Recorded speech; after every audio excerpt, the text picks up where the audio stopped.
Did you ever think you would make it? I feel I'm so close I could taste sweet victory. I know this life meant for me.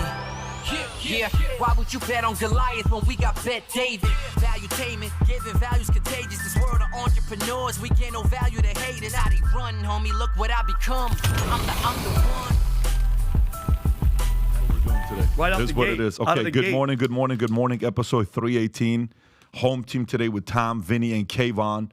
We got a lot of stories to cover. Apparently, breaking news. Rumor has it Putin just had a heart attack based on what they're telling us He from had a cardiac arrest. Kremlin. Cardiac arrest. We got a lot of other stories to cover. Obviously, some stuff that's going on.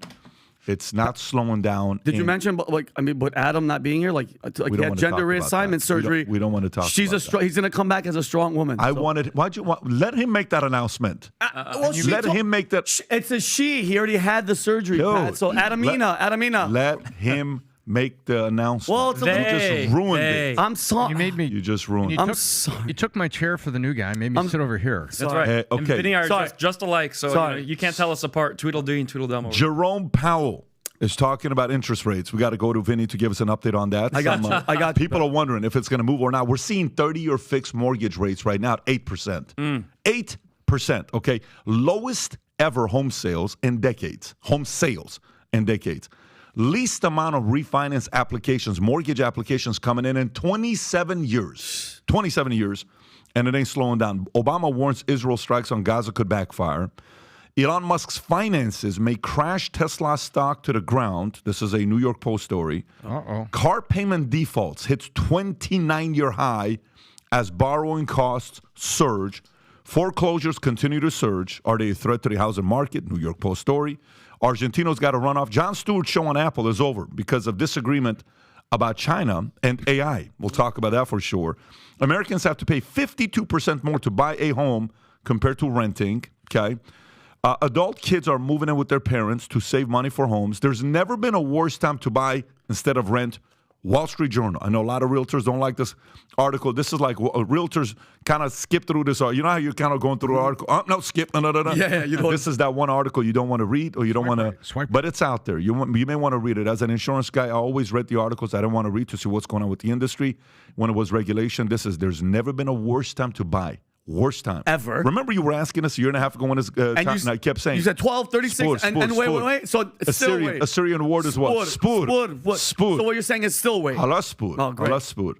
Okay, Victoria's Secret returns to sexiness after woke feminist campaign fails. We definitely have to talk about that. Thank goodness. The New York LA Times story. This, by the way, this is very surprising. Rob, can you even pull up the picture of this LA Times story? I was very surprised to see that LA Times would have written an article like this. Kudos to them. LA Times said, the left has really let us down. Why many American Jews feel abandoned. Okay? The left, Jews for the longest time have been on the left. Forever. That's their party. But they say the left has let us down. Fed warns that Hamas, Hezbollah could be crossing the southern border. Okay? AP will not let reporters call Hamas a terrorist organization. Really? Imagine that. Don't hurt their feelings. The U.S. government categorically calls them, ISIS and Hezbollah, a terrorist organization, but AP will not let reporters call them that. Wow. New York Times admits it relied too heavily on Hamas hospital claims. It's always too late when this story comes out. Goldman Sachs sees housing starts next year slumping to their lowest level since early 1990s. It's 33 years ago, okay? A recession will hit next year. This is an insider story. Hammering stock prices and home values. Wall Street veteran predicts. Amazon tells managers they can now fire employees who won't come to the office 3 times a week. Okay? Can you imagine? Yeah. Hey, minimum is now 23 times a week.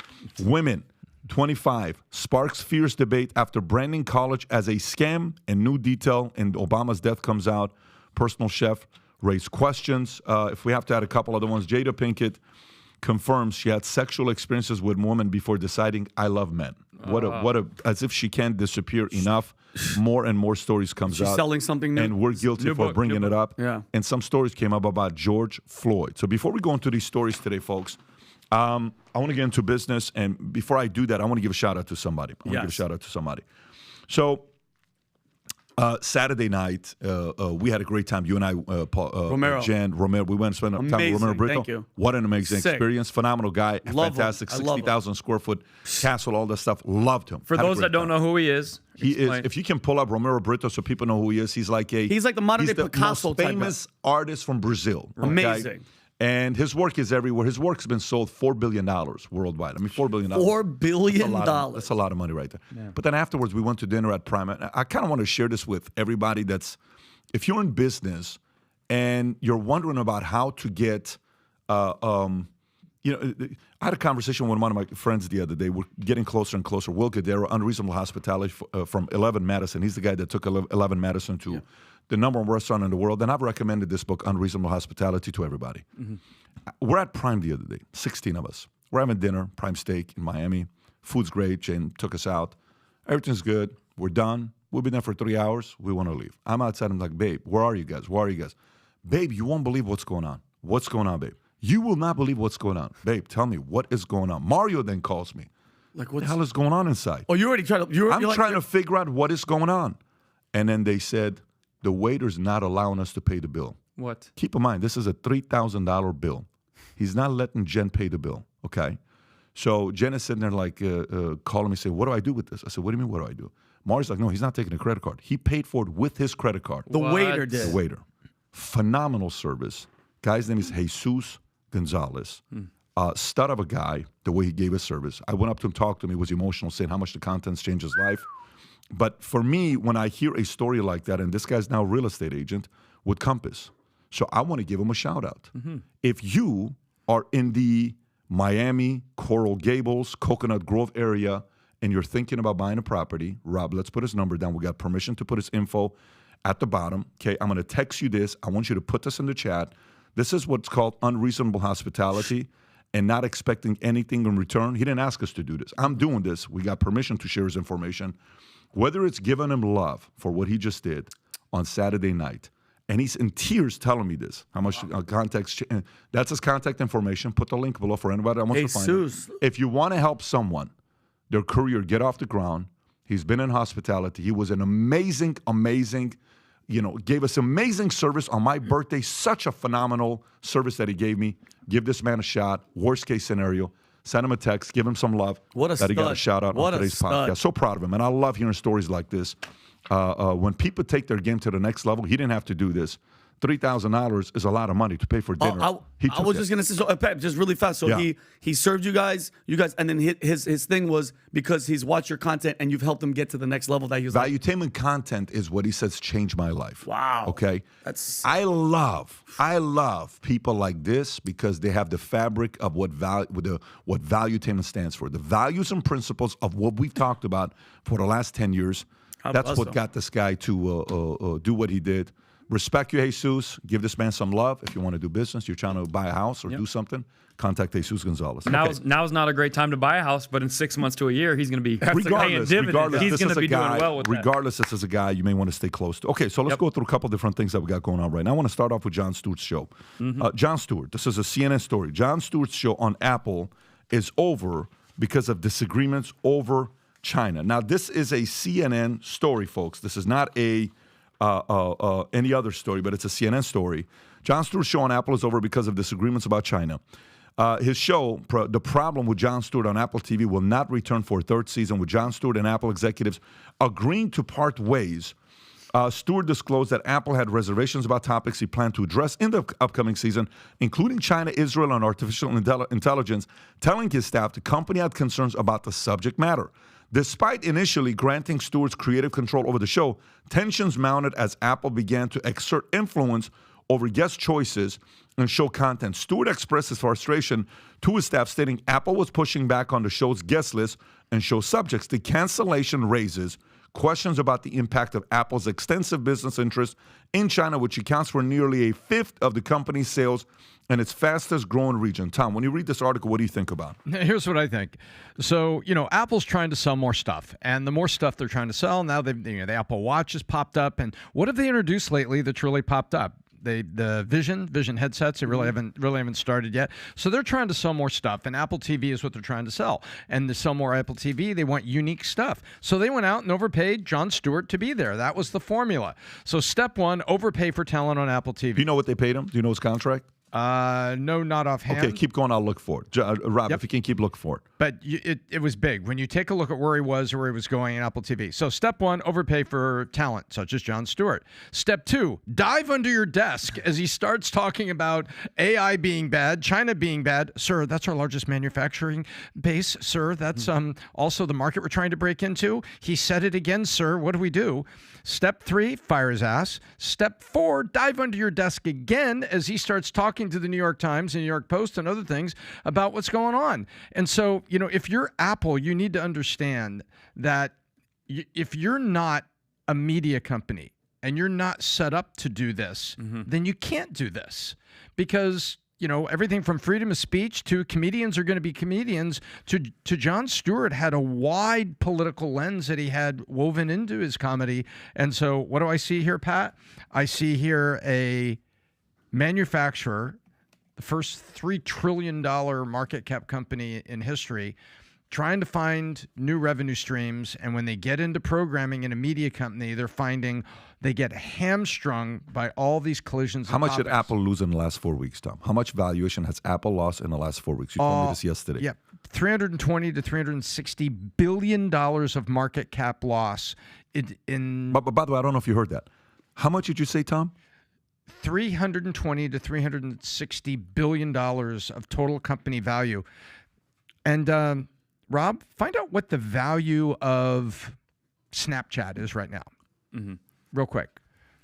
While we're looking that up, the thing. $15.4 billion. Wow. How many Snapchats did Apple lose in the course of the last 2 months? 24 Snapchats they lost in the last 4 weeks. That's exactly right.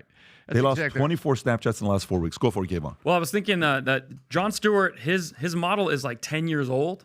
And then Apple's trying to enter this game with an old horse that's kind of hasn't been doing it. The Daily Show's numbers have gone down, so they're betting on something. Whereas what we're doing here, podcasts like this, you can't just throw money at it and it works. You have to have something that's interesting, and you have to be willing to take those slings and arrows. I see you everyone in this room gets hate from both sides of the fence whenever we talk about a subject. You have to be ready for that fight, and Apple is not ready for that. I will tell you, though, Jon Stewart, I thought his show, I think Bill Maher went to a whole different level during COVID, and John missed the mark because John joined the other camp until John went on Colbert and is like, hey, why are we not considering the fact that the virus could be coming from Wuhan lab? I mean, and he stood up and he did that whole act. I don't know if you remember that or not. Yeah, that was great. And then everybody's like, whoa, okay, that's where you are, John? So for John to now want to talk Israel, China, AI, okay?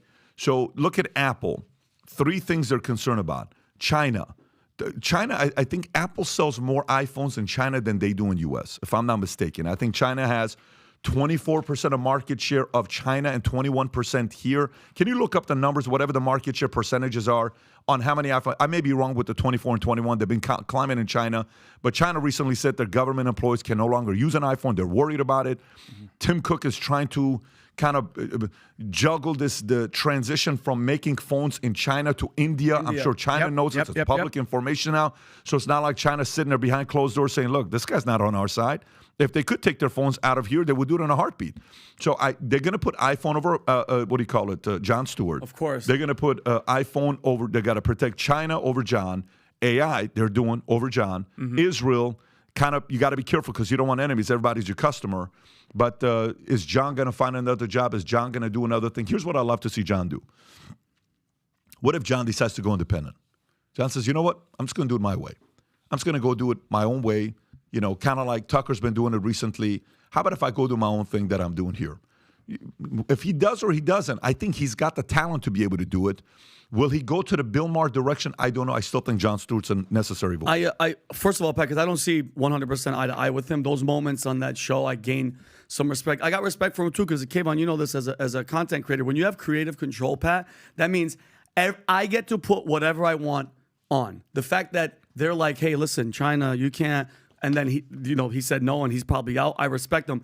But watching and reading this, Pat, it shows how much power and control China has. Let's just do a quick history. No accountability for COVID. They're moving warships closer to the United States. They're buying land next to our military installations. They have spy balloons flying across the country.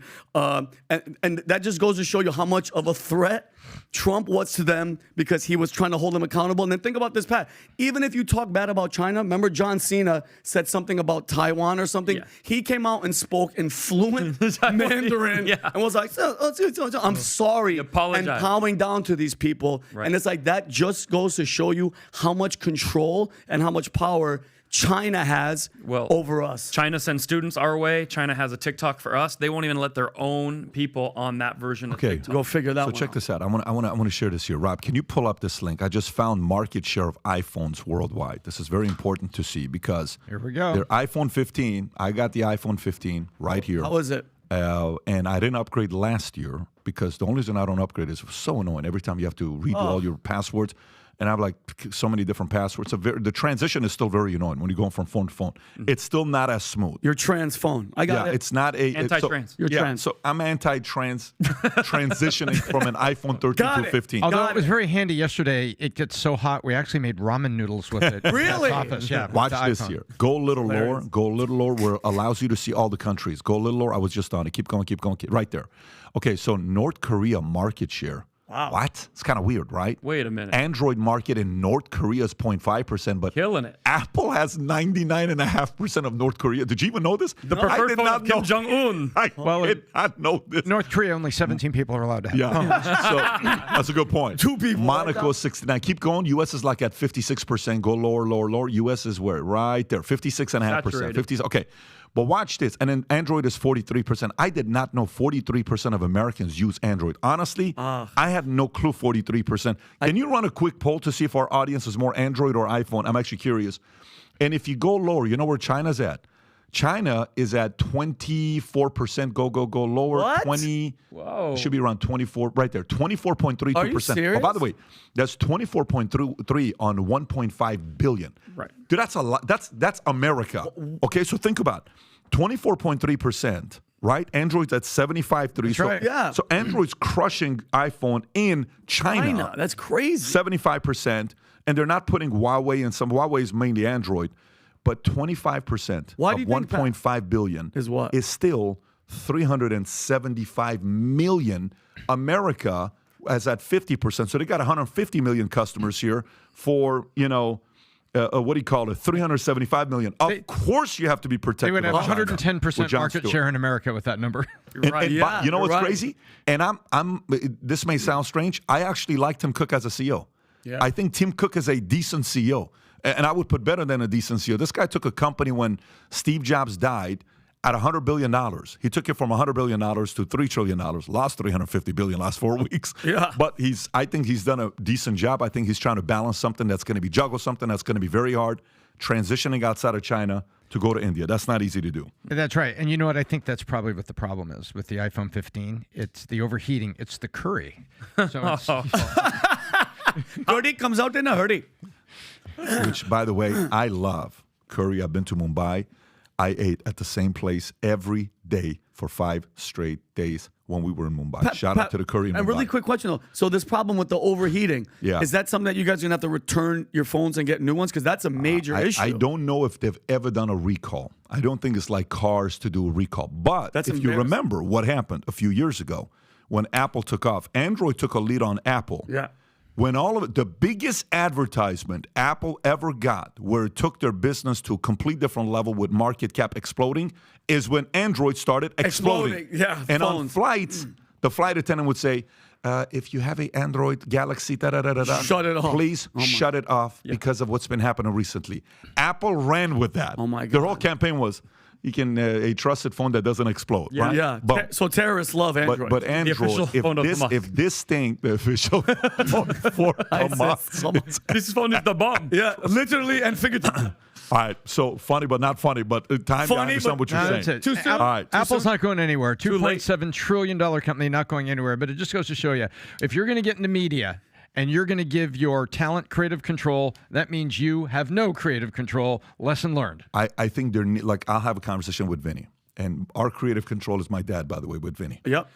He runs the shop. When it comes down to creative control, he'll sit with Vinny and say, Vinny, Come here. come here. Not Church. this, not At this, not church, this. too. Yeah. He'll bring me in church. That's outside. I think there's levels to creative control. But to say, you can't talk about this, you can't talk about that, after you negotiated that you would, that's a problem. Okay, so let's go to the next one. Victoria's Secret returns to sexiness after woke feminist campaign fails. Victoria's Secret is abandoning its woke marketing approach and returning to its hypersexualized image after nearly 3 years of falling sales.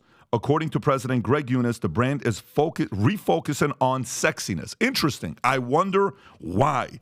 While claiming it can celebrate the diverse experience of our customers, rebranding effort, which began in 2019 with the suspension of the famous Angels runway shows and continued in 2021 with the introduction of the VS Collective, including figures like Megan. Can you pull up, actually Google the VS Collective and go to images, see what comes up, including figures like Megan Rapinoe, has not been successful. CEO Martin Waters admitted that despite best efforts, it has not been enough to carry the day. To recover from projected revenue decreases, including a 5% drop in 2023 compared to the previous year, Victoria's Secret is resuming runway shows, relaunching swimwear and activewear lines, and modernizing its physical store. K-Von, what do you have on this story? What are your thoughts on this? This just proves that being woke doesn't work for so many things. And how do you mess up TNA? Like, we already love it. You have to go out of your way. And it's not just the Megan Rapinoe. Scientific, right? That's kind of science. It is science. You got to trust the science. It is TNA, science. right? They went and made 300-pound mannequins. You're trying to sell women and men on the fantasy of lingerie. Yes, these people exist, but you're selling the fantasy. So you got a 300-pound mannequin. They told me I can't use my plastic straw in my smoothie. Yeah. And they're using all the straw plastic to make the bigger mannequins. I call them manatees. And they need to fire all of their experts, because you look at it, there's the stock market, which has gone down 5% for them, but there's the appendage market. You don't need an expert. You just see if the man looks at the outfit and it goes like that, that's gonna do well. And if it goes, that's not gonna stop. Wow, So, what an angle you took. Now that you have to be able to have technology to see through clothes to see what it's doing. But Vinny, what would you say to this? I'm furious. As somebody that's been analyzing their content for many years, Victoria's Secret. I'm actually furious, Pat. Tell me. I love like that big, huge, like because some of the runways I guess broke. Like I'm in. Like I don't know why they're changing it back. The runway broke. The runways and I just feel like funny. No, the runway became a half pipe. Like nothing turns me on more than looking at somebody. I'm like, wow, that's morbidly obese person. By the way, do you have friends? Be honest. Do you have friends that like big girls? 100%. I do too. Patrick, Okay. are they what? Can I ask you a I had question? a roommate. Can I ask the ethnicity?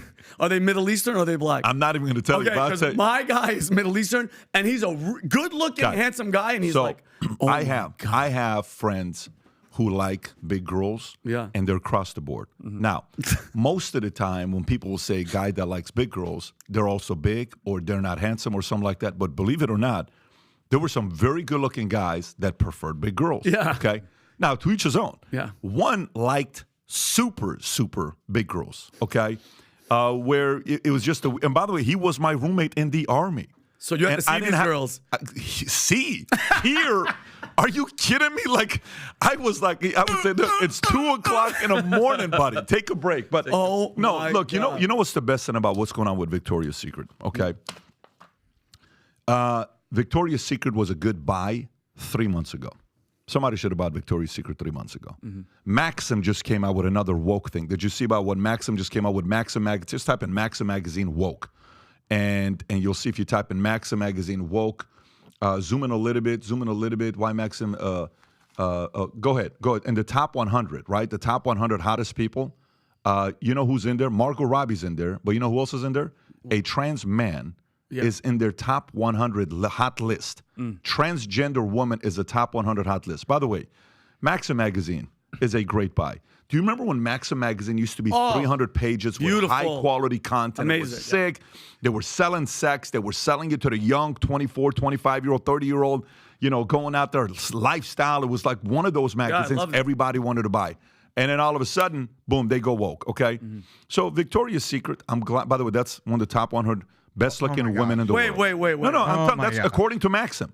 You swear to He is- God. Bro, go up. Go, show the content at the top, Rob, so they can see it. So that's horrifying. before. Wait, that's before and after. He is 92 of the top 100 hottest women in the world, according to Maxim magazine in Australia. Look at that. How do we Look at that. That's the point. But here's the part. You know what's the best thing about these types of dumb ideas? Oh, it takes a year, 2 years, 3 years to get exposed. It's exactly what's going on with Victoria's Secret. Tom, for somebody that's on their elite Victoria's Secret shopper, what would you say about what Victoria's Secret is doing? The change? Yes. My name is Bill Clinton, and I approve this message. So Bill is back. And Pat, and here's my question though: When You know what I all think it is? No, I'll give you honestly.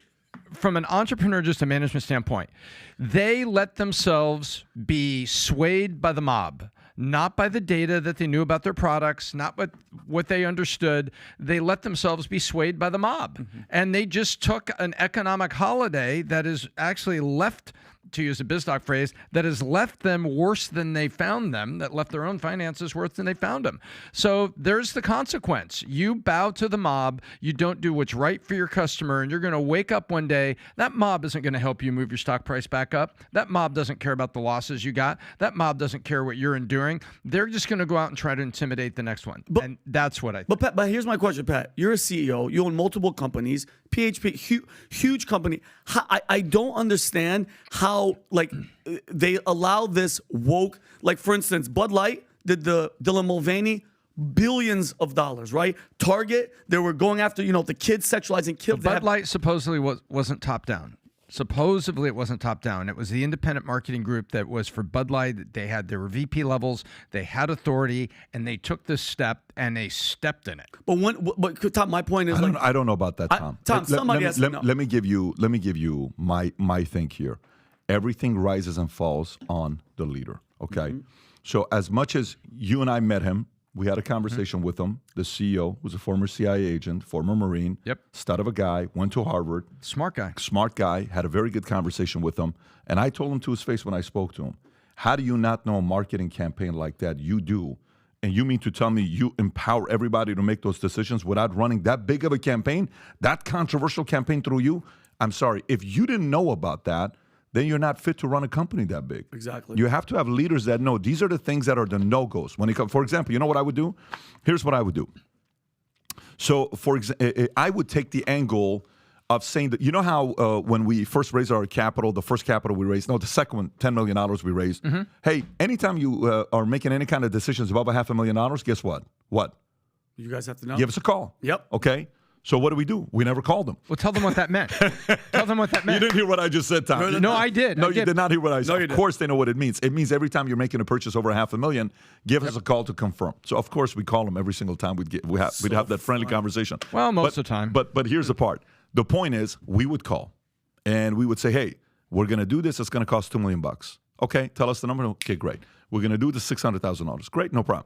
So if a person is running a company that big, you would say any marketing campaign that is public, branding us, has to be seen and approved by these 4 C-suite executives. I would choose 2 that are from the left, 2 that are from the right. That's how I would do it. And I would say, look, these guys are this side. Give your opinion. These guys are this side. We would have a board and an environment that encourages debate, okay, where you guys can hash it out and argue with each other and say, here's what I think is a good idea. Here's what I think is a bad idea. No problem. And then if it's a big campaign that you're doing something that's controversial, having to be tied to Israel, Middle East, wars, LGBTQ, anything like that, I must approve, okay?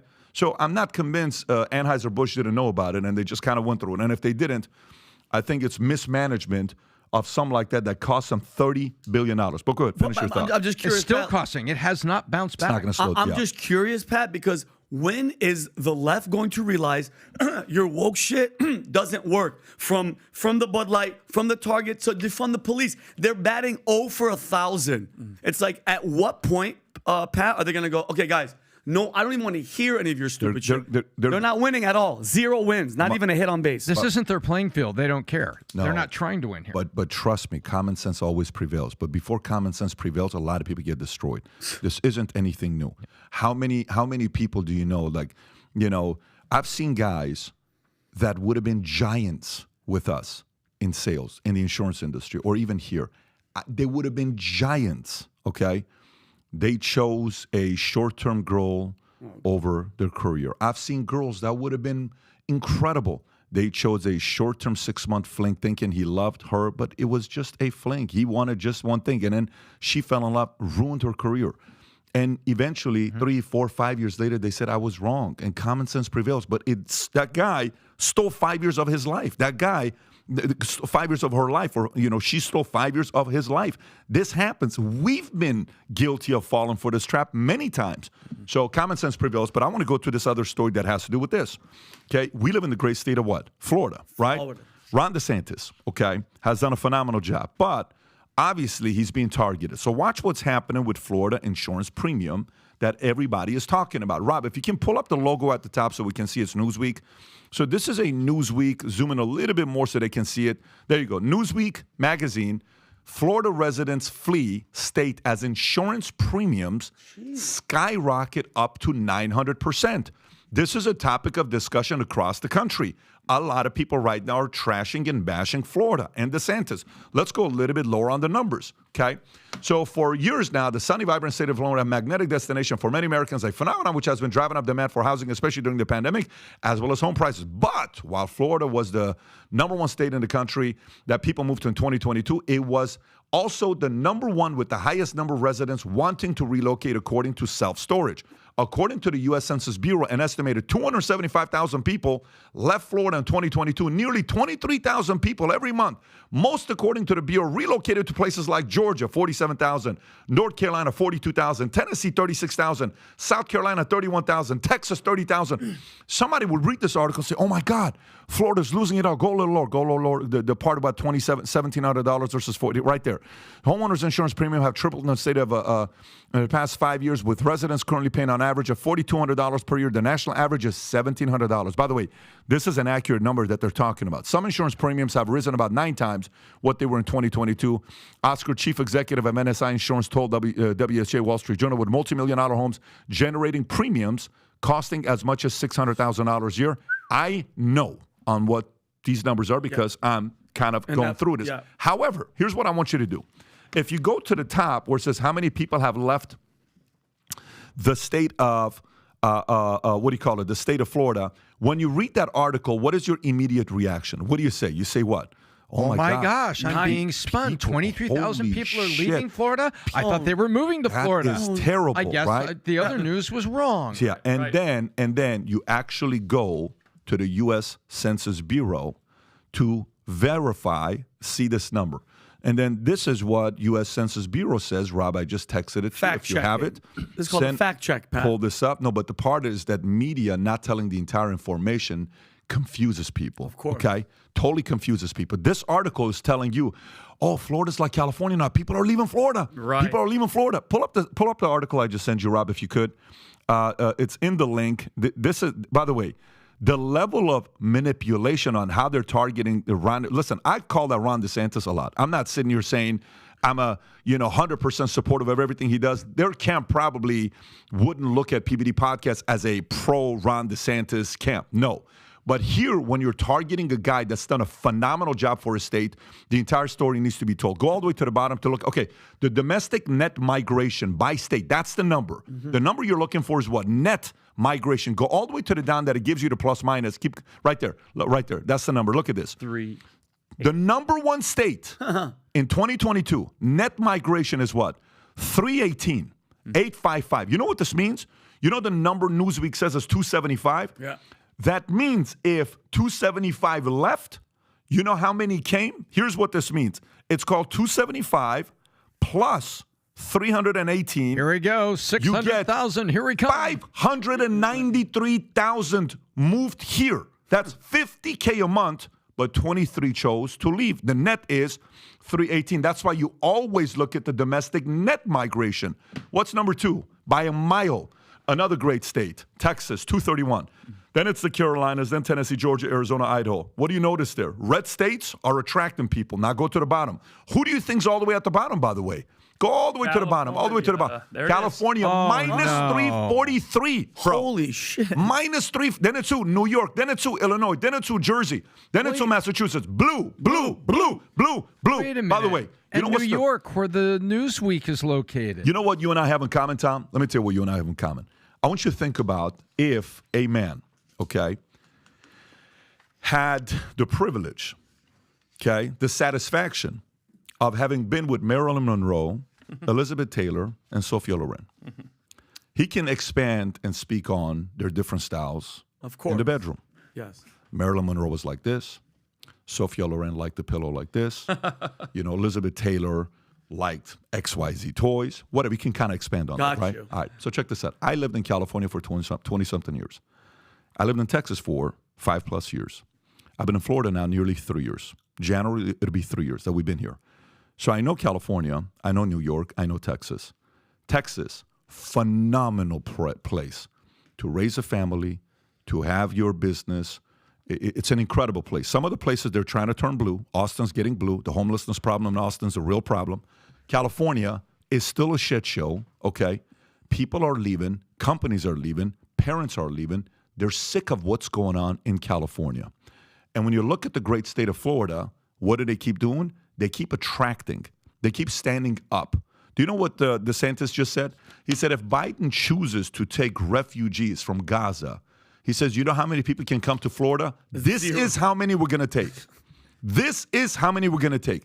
If that offends you, Florida's not the state for you. I highly recommend you go to California. When these people are sitting there saying, I feel uncomfortable my kid not being able to transition in the state of Florida, you know what I tell them? California is a great spot for you. Beautiful. Keep going there.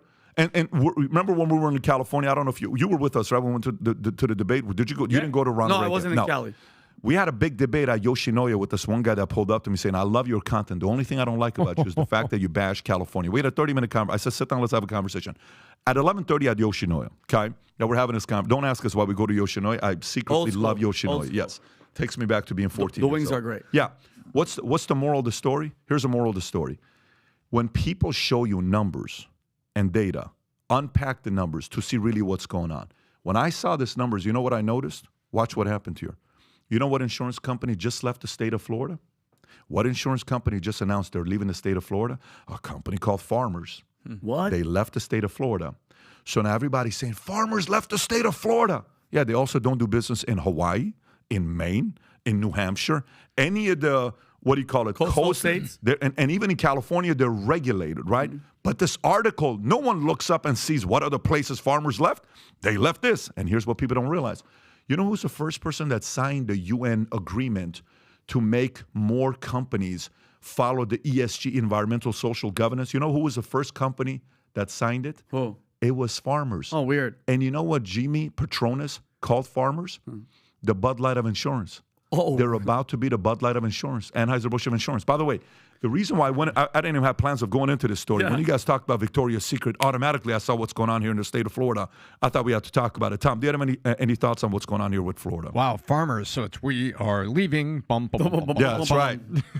No, it's very simple. Jimmy Patronis is right. And Jimmy Patronis, by the way, he is basically the CFO of the state of Florida, and he is responsible for economic forecast and making it attractive environment, understanding regulation, because, we have property taxes here. We have things. You got to pay for fire trucks and police somehow, and we don't have a state income tax. And so he is out there basically just putting companies on notice that guess what? If you want to come here and you want to play right, guess what? I got a great economy for you. I got a lot of people here, and you can do what you want. You want to go be a little bit weird, and then you want to get mad and leave? Take your marbles and go home, because there are other people here that want to serve the people of Florida.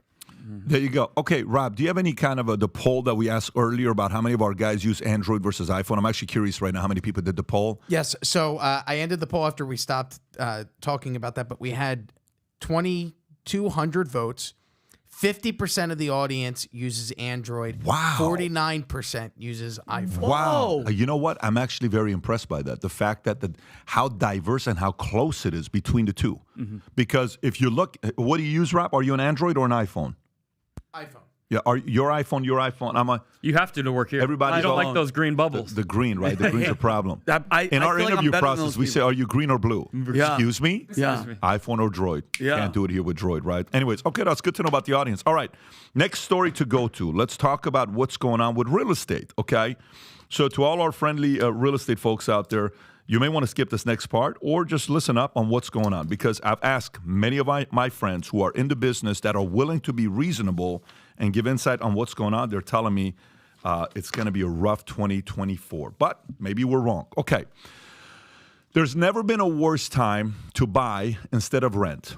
This is the title to the Wall Street Journal article on October 19th. The cost of buying a home versus renting has reached an extreme level, with the average monthly new mortgage payments being 52% higher than apartment rent. 52% higher. That means if the mortgage payment is $3,000, the rent payment is, give or take, $2,000, okay? That's the widest gap since at least 1996. Again, 27 years we're talking about. Factors contributing to this imbalance include surging debt costs as 30-year mortgage rates reach 8%, and housing prices driven by increased demand for domestic space during the pandemic. Rising house prices make it challenging for renters to afford down payments, and while a collapse in prices could restore balance, it's unlikely in the absence of a major recession. The oversupply of rental homes, weak tenant demands, and low vacancy rates are also impacting landlords and institutional investors in the U.S. housing market. Tom? So this is not a surprise. So the interest rates go up, and when interest rates go up, mortgage rates go up. So now it's more expensive for your payment for the same size house. You know, if you bought the same size house, you know, last year or this year, your mortgage payment's going to be much higher. We've talked about that. We've shown how these 8% rates have effectively doubled the mortgage payment. So now it's an expensive payment. The other thing is when there's a limited supply, like when there's only 9 Mickey Mantle cards and only 2 of them are perfect perfect PSA 9s, those cards are $1 million cards. It's because of scarcity. And what we have right now, we don't have a lot of houses on the market for sale. And can they see the chart, Rob? Can the folks see the chart? There it is. So starting in 2011, it was right after the crash. So you see the peak there? 2006, housing was very expensive. It was very expensive to buy versus rent. Then you had the Big Short and everything we know about that, 2008, whammo! And all of a sudden, hey, 2011, I could buy a house. And that went on for almost 10 years, where it was sort of neutral. If you could save a down payment, you had a reasonable mortgage, see there? But then when COVID happened and the inflation went up, then they raised the interest rates. And a lot of people were like, hey, you know what? If we move to Florida, hey, Kim, if we move to Florida to retire, you know, let's just Airbnb our house. One of the kids says they could Airbnb the house. We got a 3% mortgage here in Philadelphia. Let's just Airbnb the house. Do you want to sell it? No. Let's not sell it. Let's keep it.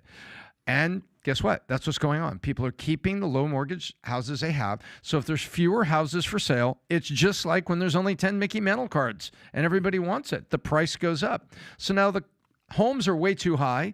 If you could put together a down payment, great job, got a bonus, found something you could afford, your payment's going to be high. It's going to, even good credit, you're going to be a 7.5% mortgage. So that's what's going right now. So with payments high and housing prices high, there's the graph. There's never been a worse time to buy a house. So moral of the story for the Valuetainment audience, don't feel bad. Don't beat yourself up. Save your dollars. Save your money. The situation will eventually turn around. See that chart? The situation goes in cycles. It may take a while. Find someplace great to rent. Rents may not be cheap. You may have to work it. You may have to be, very You may have to opportunistic move about in it. with your parents. You may know have what to I'm move in with saying? your parents Based or on something. some of these stories that we're But that's seeing what's going here. up, because you know what? Interest rates are. Do we have the interest rate chart? Do we have that old?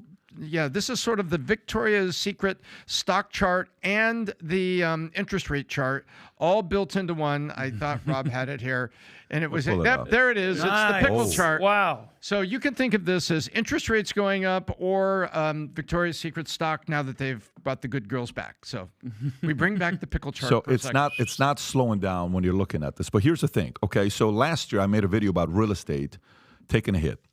I got a lot of heat. A lot of people from the real estate market saying, Pat, you don't know what you're talking about. all this stuff about real estate. I'm willing to hear these guys out. They've been in the business for 10, 20 years. I even gone on a podcast with Tom Ferry, and we had a conversation with him and his buddy about, what's going on with real estate. But the main thing they talked about is look at foreclosures, because during COVID, there was a foreclosure bump, but it's because they suspended foreclosures for a couple of years. And, they weren't letting that happen, so it wasn't a real bump of foreclosures. However, here's New York Post. Foreclosures continue to surge. This is not a good sign for real estate. Are they a threat to the housing market? Foreclosures notice a surge in third quarter with 34% increase from the previous year, reaching nearly 125,000 homeowners. This represents a 28% rise from the previous quarter. About 1 in every 1,121 properties faced foreclosure filings in the third quarter. Not a big number, reflecting the expiration of pandemic-related moratoriums. So they're kind of like relying on moratoriums to not get kicked out, be able to stay there. They were protected. While rising foreclosures and home prices, high home prices may raise concern of a repeat of 2008 crisis, experts believe a foreclosure crisis is unlikely. Risky mortgages with sharp payment increases have largely disappeared. Lenders have tightened qualification standards, and there is a currently high demand for homes. This is true because in 2008, people bought a pick-a-payment loan or the neg amortization loan or whatever you want. There's a bunch of different names for it. And most people were paying the minimum. You had 4 options: minimum, interest only, 30-year, 15-year payment. 15-year payment was the highest. Minimum, you're paying less than interest, so your loan amount would get bigger and bigger and bigger. It was negative amortization. Those guys, when the 2 years came up or the 3 years came up or the 5 years came up, your payment went from $1,920 to $4,200. People can't afford to pay by that. Because they locked you in. The fun time was over. That's right. You had a real payment. The whole concept was buy it on Negam. Dude, you'll set it in 3 years and make $200,000 of equity, but it backfired. This is not the situation because we don't have a lot of Negam payments today. It's a lot of 30-year fixed payments or 10-year interest only. We don't have a lot of that mess. So this thing's partially true. Foreclosure rates vary across states and metropolitan areas, with New Jersey having the highest state rate, following South Carolina, Delaware, Nevada, and Maryland. Tom, when you see foreclosure, I want to get your thoughts on that. And 2, your thoughts on what Jerome Powell's talking about with interest rates. What are you expecting to happen with interest rates? So 2 things. So first of all, we'll talk about foreclosures really quick, and then we'll get to a forecast with Jerome Powell. So foreclosures right now, this is affecting a lot of subprime lenders. And also, by the way, 4 of those 5 top states are blue policies. I mean, let's take a look at what's going there. And so there's a lot of things that are interrelated here. When you have what we've had, 2.5 years of bad inflation, with 1.5 of those years being really bad. Remember, inflation is down, but that doesn't mean all the prices of everything returned. People, gas may be down in certain areas, but it's still $4 or $5 higher what it was. You go to the grocery store and they tell you that inflation is back down. Yeah, but that grocery cart pricing hasn't come back down. Maybe eggs came back down off their spike. So people have been pinched. Who? The basic Americans, and they call that subprime. I wish there was another word for it because it's almost insulting. It just means people that don't have the highest credit and don't have the greatest economic capability. So in other words, the people that could ill afford to be hit by inflation and by a tough economy and job market that's starting to show up with some layoffs now, guess what? Those are the people with subprime mortgage that were living on the edge. And what do you think happened? It doesn't have to be Florida. The house has gone up, property taxes adjust in many jurisdictions. Sometimes property taxes don't adjust till you buy and sell a house. Sometimes they adjust up. And the homeowner's insurance comes up, and the cost of overall ownership and inflation. And suddenly those people find, wow, guess what? I can't make the payment. And so now the subprimes head toward foreclosures driven by Bidenomics and the economy, and that is what has happened to these people. We'll get to Jerome Powell in a second. I want to ask both of you guys. So, Tom, is there going to be a breaking point? I know Michael Burry, Pat, he's predicted, he's bet against it. Do you guys feel that it's something that's inevitably going to happen, and this administration, Pat, is just hanging on for as long as they can so it doesn't happen during their administration? Can I give you a scenario? Please. I'm having this conversation with Brandon, and Brandon is BizDoc on Unusual Suspects. On steroids, because he's like one of the smartest guys. I love him. I'm sorry, I forgot about his biceps. Yeah, he's got to do double bind on the next one. Brandon is... I love the shirt he wore on the last episode. But let me kind of talk about this whole thing you're talking about with market crash. Okay, whether it's going to eventually backfire, something happen. Got you. You know what's worse than a market crash? What? A market crashing up. You know what happens when a market crashes up, like Venezuela did? No. Here's what it means. Okay. Do you know? Oh my God. You know where I'm going with this. So these guys printed trillions of dollars into the economy. That money's in the economy. Printed, Pat? You said printed? No, that money's in the economy. They fed the economy trillions of dollars. Okay. So that money goes where? Whoever has the most value to be shown, that's where the money flows. Okay. The money doesn't stay with a person that doesn't know how to manage the money. If you don't have value, the money goes away to somebody else, okay? A reverse market crash, what happened? Do you know what would happen if right now Jerome Powell decreased rates to 6%, 5%, 4%, 3%? Do you know what would happen today? You think that house that's $900,000, that the value hasn't moved even when they raised the rates to 8%, that $900,000 house is going to be $1.4 million.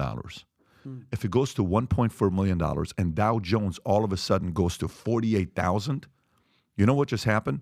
This whole concept of rich getting richer, poor getting poor, it became rich getting richer, poor getting poor on steroids. The separation between the two gets wider and wider. The gap, take the poor, middle America's always been like this, then you have the rich top 1%, whatever the percentage is. You're going to see the gap go like vroom, vroom, vroom. Did you understand what I mean? Like this is going to get bigger. The top rich is going to get bigger. The middle is going to come lower, but the poor is going to get bigger. How the hell are you going to, if you can't afford a $900,000 house right now, how are you going to afford it in a year if they lower the interest rates to go to 3, 4, 5%? Some of these realtors that are being irresponsible just telling everybody, well, wait till the rates come down. If the rates come down, it's reverse market crash. You want that to happen to Venezuela? Like what happened to Venezuela to happen? Oh, it'll never happen. You're just fear porn, all this stuff. Really? People can't afford to buy a house right now. There's a reason why they're renting. You're not going to have a customer qualifying for the $1.3 million home. Yes, you have equity in your house, but even if you got equity in your house, you got to find a buyer. Buyer can't afford it. There's a reason why we have so many strikes going on in America right now. People are saying, I can't afford my life.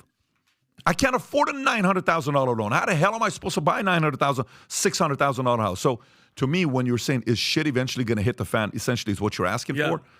The amount of hate and pressure Jerome Powell has right now for taking the rates where he's at, he would have taken it higher. You're going to give an update on the rate here that he would have gone up another quarter of a point or whatever that is. By the way, do we have, is this, okay, check this out. Here's Venezuela's reverse market crash. No one in the right mind thinks that, Rob, I just texted it to you. No one in the right mind, does anybody think that Venezuela has a great economy? Does anybody think Venezuela has a great economy? Does anybody say, oh, Venezuela, their market is freaking amazing, stock market, da-da-da-da-da. Pull this up real quick and show what happened to Venezuela's market right there. Okay, stock market. This is what you call a reverse market crash, where the market just goes, bingo, boom, straight to the roof, okay? And it looks like, hey, guys, look how great the economy is doing. Look how fantastic. No, it's a lie. It's a lie. The top 1% is killing it. The rest are getting destroyed. Watch this here, okay? You know who would want something like that? Guess who would want something like that? The top 1%. Yeah, the top 0.1%. Like, yeah, let's do it. I got my money in the market. I'm going to be fine. Overnight billionaires. The level, by the way, look at the months. Just go look at the months. Actually, look, do you guys really see this chart or no? Do you see what this chart is? 1 week, 10 months. Guys, it's only a 1 year chart. A year ago, where was their stock? Venezuelan stock market, all the way at the top. Was that IBVC? It was at 10,000 a year ago. It's at 63,000. The market's gone up 630% in less than Tom, do you see this chart? In less than a year. So I pray, and every American person and realtors and loan officers should be praying for rates to stay the way they are for a little longer. They should. At least another year or two, it needs to stay at this rate. Then maybe we level off at 6. FYI, if unemployment and things don't start moving, you know what Powell's going to do? He has to go up another quarter. He has to go up another quarter until that moves. So there's a bigger crisis that's brewing right now that most people are not talking about. It's called a reverse market crash. That's a scary side. Tom. Yeah, and let me paint a simple picture for you. Okay, step one: the U.S. government gave out like $1.4 trillion in stimulus checks. Over the next 6 months, and we've talked about it on the show, credit card balances dropped to under $500 billion, like 400. Okay, then they went all the way back up to 900. At the same time, the stock market started running. You want to know why? You know where all that credit card debt is? Stuff. People bought stuff. Stuff that was sold by companies on the stock market. When they were saying, well, we were getting out of COVID and the market's way up, so I guess things are okay. No. We printed $1.4 trillion. People paid down their credit cards temporarily, but went back to their spending habits. Restaurants were open, able to travel, and they spent all the way up now to the credit cards are at an all-time high, right at $1 trillion right now. And all that money, it went to the stock market. How'd it go to the stock market? The profits of the companies that sold them all the stuff. Do you see it? So it runs to the top. That's part one. And part two, I wish we could find it. Rob? This is an issue that no one's talking about. Do you guys follow how that works? Yeah. The money runs to the bottom line of companies and the pockets of the top 1% that own those companies. Right. Now watch this. You remember you just saw the chart, Venezuelan chart. So go to Zillow and find me any house in Fort Lauderdale over $2 million. And then, Pat, while he's looking, so that's going to separate, like, the poverty, like there's wow, very bad in the Syria. Yeah, it's not a. So that, and you're saying that might happen by the way, here. if Powell doesn't lower rates, it's not going to happen. So the key is for him to hold ground and not fall for any, phone calls that he's going to get in the next 9 months about changing and lowering the rates so the market moves because election is coming around the corner. Scroll the bottom. I don't know what Powell's going to do, but we will know, to give him proper credit, by January of 2025. It's going to be a very hard next 15 months for Powell. And so Pat, why look at Venezuela screwed then, right? From what they just did, their future does not look bright. Why do you think Venezuela finally, Maduro agreed to come and negotiate with Biden to say, we're willing to sell oil to you and we're willing to do a real public election fair even if I lose? Why would Maduro agree for something like this? Because his people are getting crushed. Wow. Public embarrassment on what's going on with Maduro in Venezuela right now. I think absolute public embarrassment. Zillow is taking the charts off, Pat. You know the one I'm talking about? They used to have the charts in here. Scroll down. Yeah, they show it at the bottom usually. The pricing history, and it goes up. There it goes. Take a look. Does this look like the Venezuelan stock chart? God. Do you notice something this that is happened? Not normal, bro. But by the way, okay, if you guys want to talk about my house, let's talk about my house. Let's print money. Okay, Tom, let's talk about my house. There was a record-breaking sale in Fort Lauderdale last week. My realtor sold it. You know what the house sold for? $40 million in Fort Lauderdale. You know how big is the land? 0.4 acres. No way. Our house is 1.2, 1.3 acres. On the water, 810 feet of water frontage. One of the biggest in all of Fort Lauderdale. We bought the house for $20.4 million, 2 years. That's the house right there. Zoom in. That right there. When is the date on this? Can you zoom in so I can actually give the real date? Beachfront home. Just that October 13th. That square right here, That's Pat? 0.4 acres. Sold for $40 million. What? Record breaking. By the way, our house that we bought for $20.4 million 2 years ago, we closed on June of 2021. That house today is a $40 million house. Some say more, okay? Now, I may sit there and say, look at me, I made this money. Totally get it. But guess what?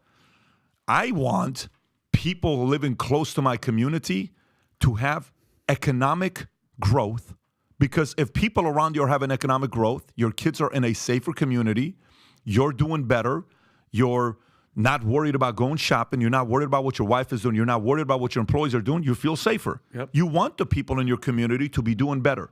This is not good, okay? This is very good money-wise. Yeah, we made a quick, $20 million say on the house. Yes, but if this continues, yeah, it's going to be a very, very catastrophic issue. When you see numbers like this and 1 year go like this, not good. It's not real. It's fake.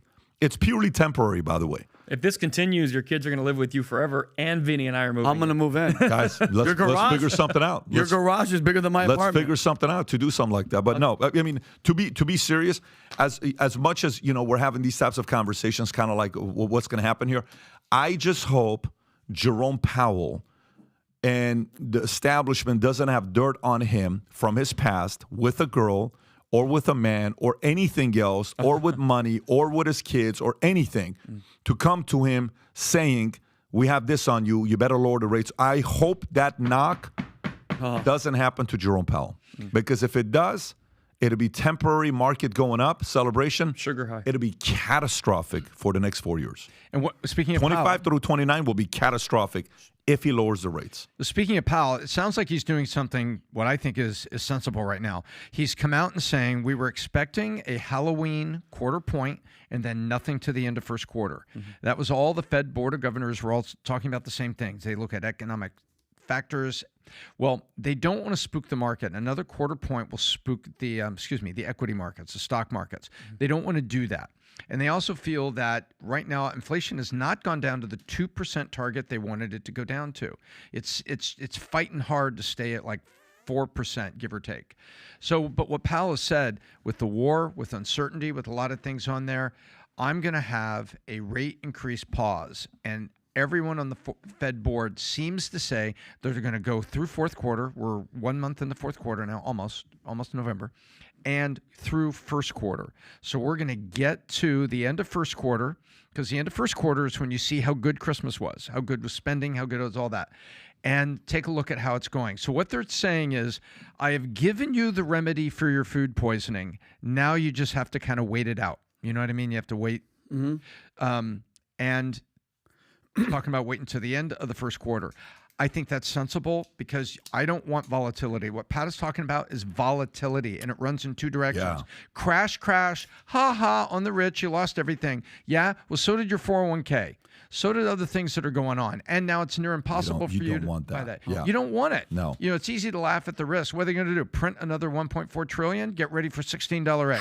Trust me. I'm telling you, like, even right, you know how many people are coming right now saying, Pat, I can get you 45. I can get you. You know how many strange phone calls? We're not selling a house, bro.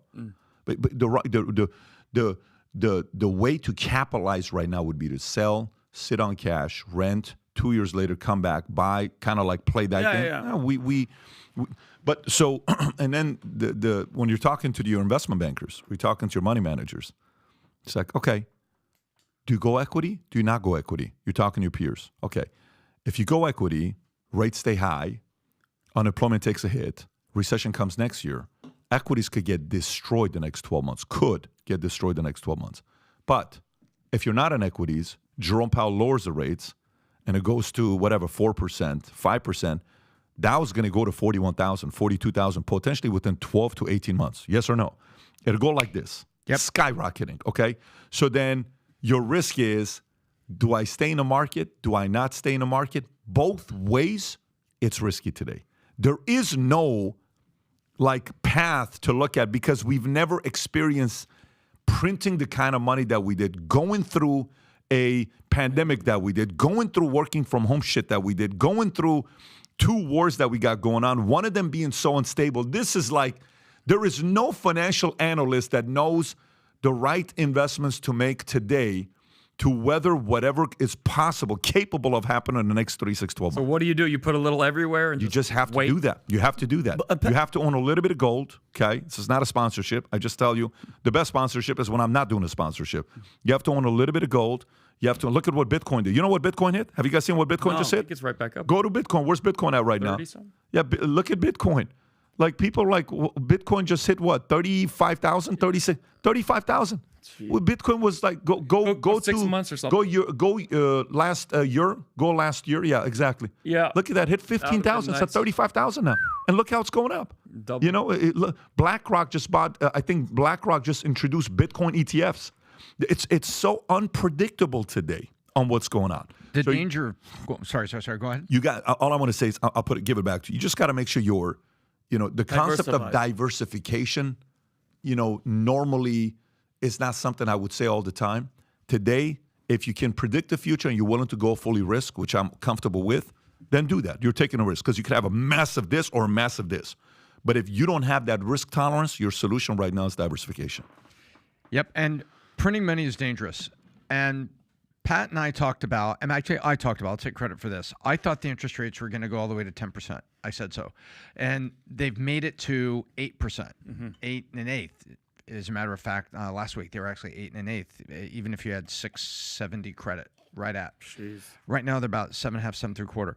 But there's something Pat said that people don't remember, and you may not remember. And I'm not trying to insult the audience, but you go back a year ago when Pat said he was really reacting. We printed what % of the total money we had ever printed in 6 months? Do you remember what the number was? 40%. 40% of the total money ever printed in these United States. Now, I say print. A lot of people get upset. It's issued because it's digital now, too. It's not paper. It's not all paper. But we call that money supply. 40% that you did it in 6 months. And look what you did to those housing prices. You did a Venezuela. Right. Now, 10% is Now, not- and so I say now that people say, do you understand now? You know, it's like But I'm telling you, Tom, I hope Powell doesn't break. I hope he doesn't Powell too. doesn't break because he needs to stay. It needs to stay like this, and it's going to be painful. Guys, look, not to do a plug for my book, but I'm talking to Chris Williamson last week on his podcast. What a freaking stud of a guy, by the way. This guy, can you pull up his picture, Chris Williamson? He's doing this podcast, and I pull up to this place. I'm like, Sam, where are we doing a podcast? He rented out this entire place that filled with bookshelves. Absolutely sick set that he had, and we start talking. And we had a nice 2.5-hour conversation. One of the biggest podcasters in the world. He's a stud. And we're talking about the book that's coming out, Choose Your Enemies Wisely, Business Planning for the Audacious Few. By the way, it comes out December 5th, but we're about to release the introduction and chapter 1 of the book. If you want to get a copy of the introduction and chapter 1 way before everybody else gets it, text the word book to 310-340-1132. Text the word book to 310-340-1132. In the next few days, if you purchase a copy or the Audible and the book, we're going to send you to chapter 1 and introduction, but just hang tight. You can place the order, and then you'll show me the receipt. We'll send it to you. But text the word book to 310-340-1132. Let me continue. A year and a half ago, I'm consulting for these real estate guys, mortgage guys, different companies, not necessarily companies' name is mortgage guys, but guys that are in the mortgage industry. And I'm telling them, listen, you have one too many Rolls Royce. You have one too many Ferraris. You have one too many Chanel purses. You have one too many of these things. You're not doing the right thing. It's too risky, okay? Settle down a little bit. You're too loud. You're too arrogant right now. You're too cocky. You think you know it all. You think you're untouchable. You think you're not going to be hit. You're not paranoid enough. You're not concerned enough. You're not prepared enough. You're not anticipating what could happen next 5, 10, 15 moves. The crisis. You're drinking too much, okay? The CEO of the company, the oldest company in America that's 1,500 years old from Japan, they said, what is the key to success and for you guys to be around? He says, don't drink too much. What he was talking about is don't drink your own success too much. Don't get too, like, oh, do you see what consumed with your own success too much, right? So today, people are not prepared for what's about to come. So for some people that have been preparing for this, their wealth is going to go up 5, 10, 20, 40 times because they've been preparing for this. But those that are not, they're going to get destroyed. For the people that are in the community that said, how could you say this mortgage? We need rates to get down. I'm getting destroyed. No, you thought 3% was going to be around for 20 years, and your business model is a failed model. Mm-hmm. You rely too much on 3% interest rates, which is fake. We can't have it at a rate like that. So we have to go back to being responsible. But I think the next 6, 12, 18 months, the whole concept of team spood. How much, could you mention the election, Pat, and Powell and pressure and who knows what the hell they're saying? How much of this situation, which is a volatile situation, is going to affect voting for the election? All those people in the middle. This is a very, very volatile times we're living in. Dude, when Jamie Dimon says this is the most dangerous times we've lived in the last few decades. Not good. Why would he say that? Your bank that you are the CEO to transact $7 trillion, it circulates every single day. Why would you say this may be the most dangerous time the world has seen in decades? You know what a job of a CEO of JP Morgan, let me just kind of give you an idea what his job is every day he wakes up. You know what his job is? This job. Yeah. What can I say or do to calm my customers' nerves? Wow. Yeah. Guess what? You don't say something like this. Yeah. This may be the most dangerous time the world has seen in decades, CEO Jamie Dimon. Then you got Warren Buffett and Charlie Munger coming out talking about what they think is going to happen in real estate next year. Or you got Ray Dalio saying World War 3, likelihood is now 50%. Michael Burry. Why would they say that? Yeah. Why would they say that? They don't want a market crash. Their money's tied to all of this. We were warned that Trump was going to cause all this stuff. Yeah. It didn't happen under Trump, and now it's all happening, and they're just finding other excuses why and all that kind of And by the way, it's so interesting you're saying that. This is why billionaires like Shamat are saying, I voted for Hillary. Switched. I voted for Biden. But now I'm kind of starting to ask myself, maybe what Trump did was a B+. Yeah. Maybe we need him back. The approval rating you're saying with Biden, all 30%, 30 to 31%, 30 from Democrats in some areas. It's like this is so for people. There's only so much American people are going to take with a president they voted for until it hits their pocket and the economy. They're like, no. It's time to switch. It may be a time that we may want to switch as America. By the way, check this out. If we're done with this part, I want to go to a couple stories of what's going on with Israel. Okay.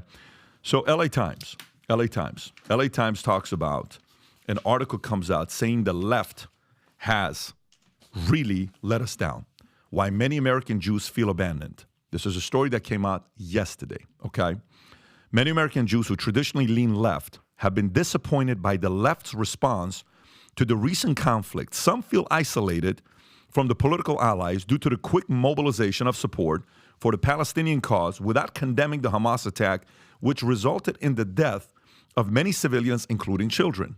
There's a divide among American Jews regarding their stance on Israel and the Israeli-Palestine conflict. While some have long criticized Israelis' policies and want to see an end to the occupation, they also condemn violence and view the situation with nuance. They emphasize the need for a two-state solution and call for a ceasefire. On the other hand, some far-left activists have expressed views that Israel is a colonizing force justifying violence against it. Tom, reaction to this article? Well, you know, for the LA Times to be writing something, that means that there is a real story there.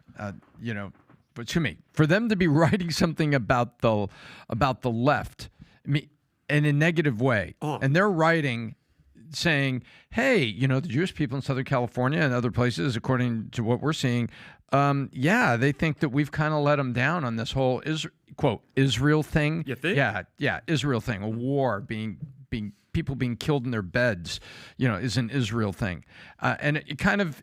I'm shocked, but not shocked, because in the face of reality, are even the liberal news media starting to write little things? And that's what I'm thinking. Is there a glimmer of hope from journalism? And I don't really think there's a glimmer of hope for journalism, but I get that feeling when I look at it. I'm like, wow, you know, is it possible? I think the colonizing, that word they keep using.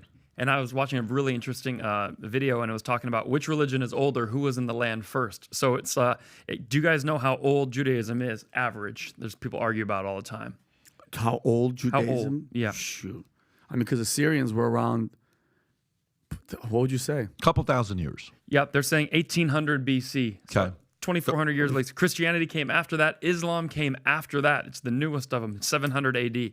So 2,500 years older than Islam. And so history lesson. So we're all complaining about 1948. That's when Israel, you know, took the land. They're colonizers. Before that, it was the British Mandate of Palestine. Before that, the Ottoman Empire. Before that, the Sultanites. Then the Byzantine, Roman Empire, Babylon, Assyrian Empire. Yeah. Then the two kingdoms of Israel and Judah, the 12 tribes of Israel, and the Canaanite city kingdoms.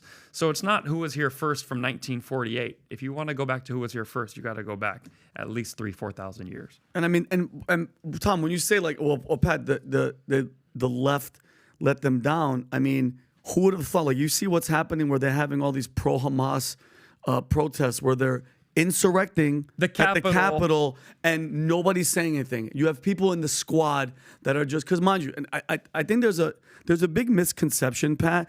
What happened in Israel, horrible. Okay, you could still pray and hope that the children and the innocent lives in Palestine are okay. But when you are pro Hamas, which is a terrorist organization, I don't give a shit what the hell you say, that's where you're losing people. So the left is like, wait a minute, we were all cool and you were on our sides, but you have this happen. By the way, these people, I want to know if any one of these people, okay, that are promoting and cheering for a terrorist organization are going to get the FBI to follow all of them home and arrest them, and even their people that didn't show up, and they're going to treat them, they're going to do 20 years in prison. So I could see it, Pat, because it's like this as this really horrible situation. I'm happy that it woke these people up because they're like, oh my God, this is how the left doesn't give a shit. Outside of Rashida Tlaib's office is the gay flag and the Palestine flag. And Yeah. the Black Lives Matter flag. One flag is missing, the United States flag. Yeah, and Pat, if you don't mind me shifting to this, and I know we spoke about it with Charlie Kirk and stuff. You know what still hasn't been answered, Pat, which nobody's talking about, and John Kirby said, and I quote, "Now is not the time." Has there been any update on how everybody came in, and even worse than them coming in for 6 hours, Pat? Let me explain something to you. Look, think about this. It's 10 o'clock right now. Can you imagine till 4 p.m. people are attacking this one little building, Pat, and nobody responds? Zero IDF, zero soldiers, nothing happens, and that's still not being talked to because now it's almost like nope, nobody cares because Hamas is hiding behind kids. Okay,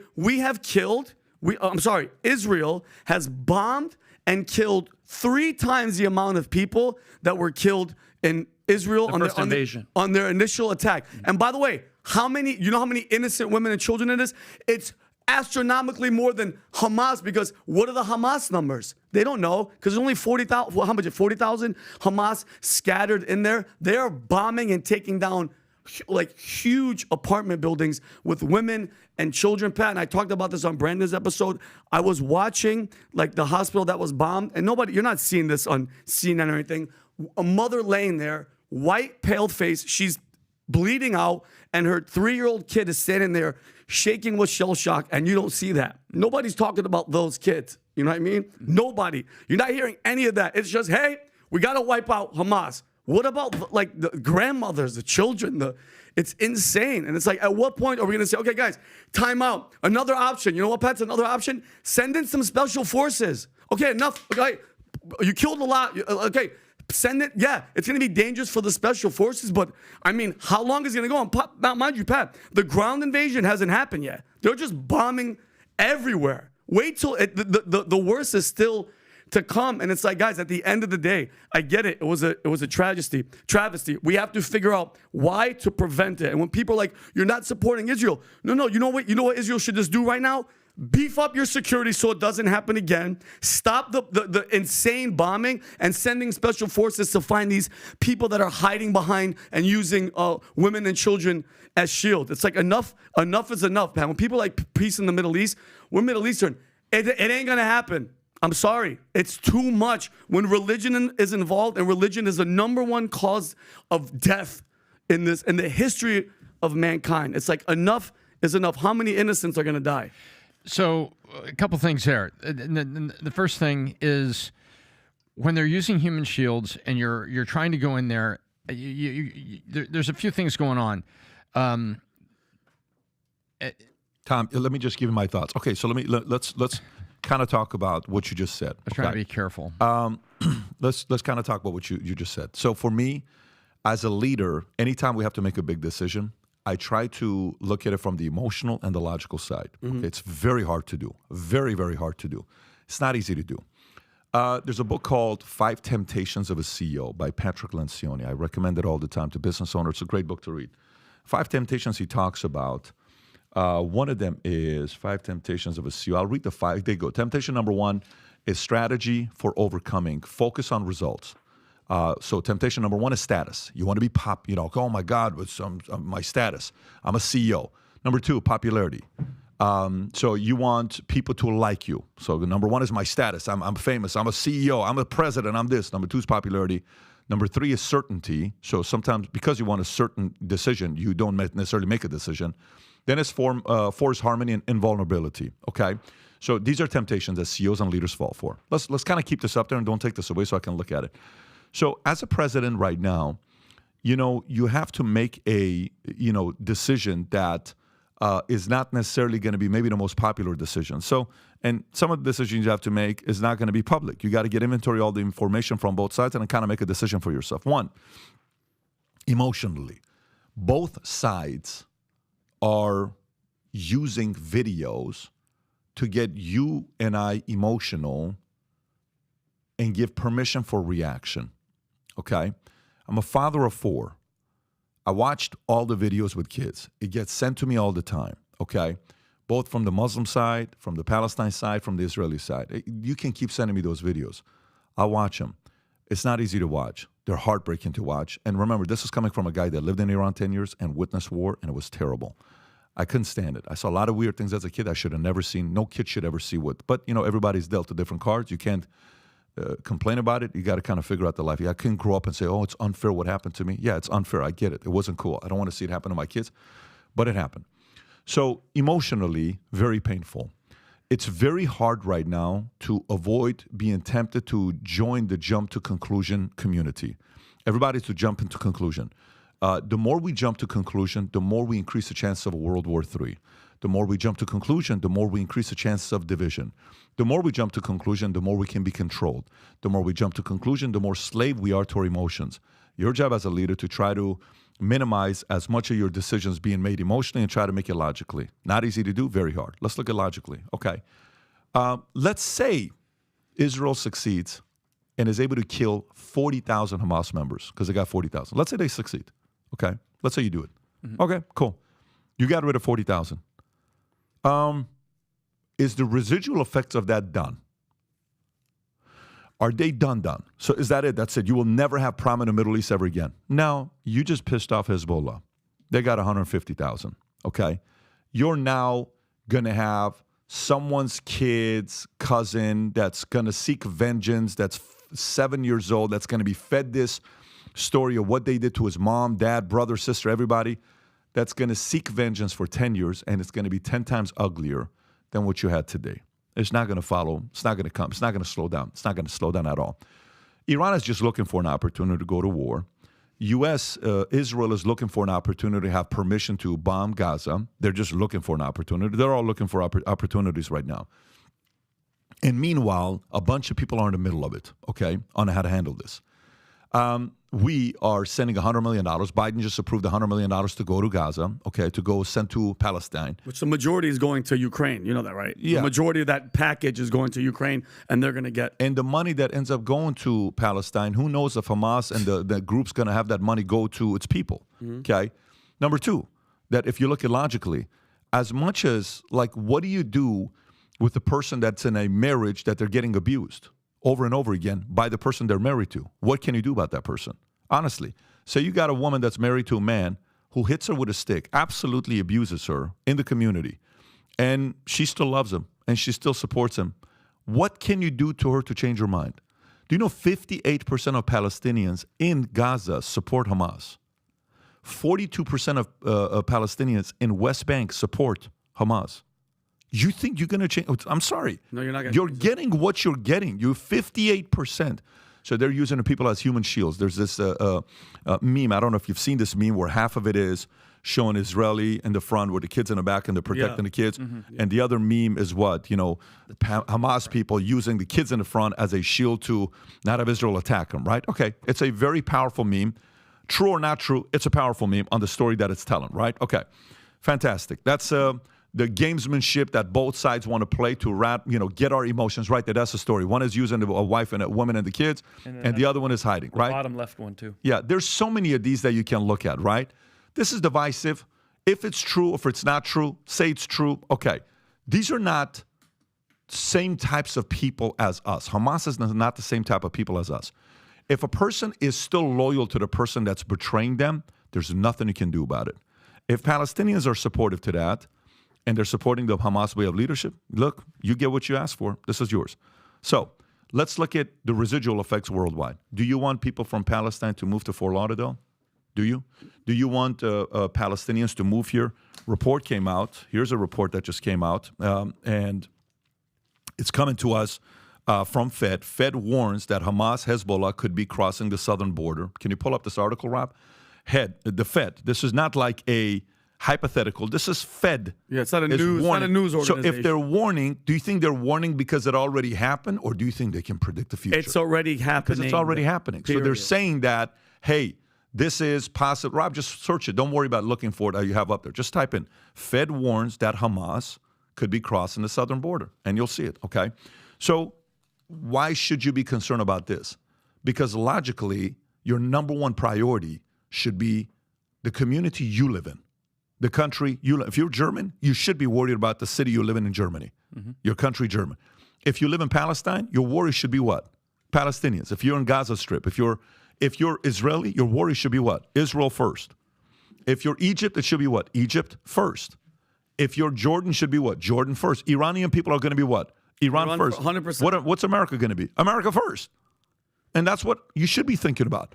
So if the Fed is telling us, you're warning that members of Hamas, Palestinian Islamic Jihad, PIJ, and Hezbollah are crossing a border through Southern, according to internal October 20 memo exclusively obtained by the Daily Caller News Foundation, the San Diego Field Office Intelligence Division of Customs and Border sent a memo warning that due to the war between Israel and Hamas, there could be encounters of terror-type individuals who are seeking to travel to or from Middle East via transit across the southern border. Okay, guess what? You can sit there and bitch and moan from both sides. And if you want those guys to be safer, they have to find another country. Do you want to take them? Do you want to have them come here? They're chanting death to America, death to Israel from in the cradle. Yeah, and the elimination of Jews. And these are in U.S. genocide. This is in U.S. protesting. Okay? So, yeah, no, to me, I have zero tolerance for Hamas, Hezbollah, ISIS, any of these organizations, what they're doing. I have zero trust in them on what they have going on. If your community, Palestinians, 58% supports Hamas and 42% at West Bank supports Hamas, what do you want to do? Change their minds? What are we supposed to do? Pat, you sit there and say, you don't understand how bad your husband is. No, she knows, and she still want to be married to him. So can I ask you, can I cut you off? So Pat, because now, and you know, I've learned a lot in my life to just stop and say, okay, why? Why are the people of Palestine supporting Hamas so much? Why are American Palestinians as well cheer? I'm still boggled. Is it, Pat, because they don't have anybody else that is actually, I mean, it sucks. Hamas is a terrorist organization. Is it because that's all they have that is actually fighting for them? That's all they have. That is one of the reasons. So it sucks, but I mean, what? But okay, so what's the solution? That's what I'm saying. But what's the solution? So, for example, look at it from this standpoint, okay? We don't mind people coming to America legally. Come to America legally. I came to America legally. We asked for a green card in 1984. We didn't get it till 1990. I didn't come here till November 29. We would have come to America in 84. We couldn't come to America in 84. Waited 6 years, went through a bunch of wars. Eventually, Khomeini died, went to Germany, lived at a refugee camp. Finally came here legally. It sucked. For 6 years, we would have gladly, I would have been so much ahead if I would have come here in 1984 in a different kind of a way. We would have already made the proper adjustments, school, all this other stuff. No, we came in November 20, 1990. Okay. So, how many bad apples does it take to cause one of your kids to pick up a bad habit? How many? 7, 8, 14? Tom, how many bad apples do you worry about? In a class? If your daughter has 5 friends, how many of those 5 friends does it cause your daughter to potentially pick up bad habits? 1. 1. Okay. How many bad apples does it take as refugees to come here to the States? That's going to cause mayhem later on. How many bad apples? Is it 50? Is it 100? Is it 1,000? Is it 800? Or is it 1? It's 1. All you need is 1. It's not going to take that many. We're not looking for what if we take a million? But these are good people. I understand they're good people. Totally get it. I'm closing the border for 1 straight year, flat out. We're building walls on top of walls is what we're doing. Southern border, walls on top of walls. For you to have to make up, you made up after 1 wall, guess what? It's like a video game. Now you got to go level 2 wall. Yeah. Now you got to go level 3 wall. But you got walls on top of walls until you make it over. Why? This is real. And unfortunately, the problem of a bad apple, when it befriends a kid, I remember a guy became friends with one of my best friends. And we were in 8th grade, okay? 8th, 9th grade. I'm in Wilson Junior High School, 9th grade. This guy introduced him to cigarettes, then alcohol, then weed, then prostitutes. Then it led to Special K, ecstasy, cocaine, heroin, Vicodin, every drug Hunter possible. Biden. Every drug, pretty much every drug possible.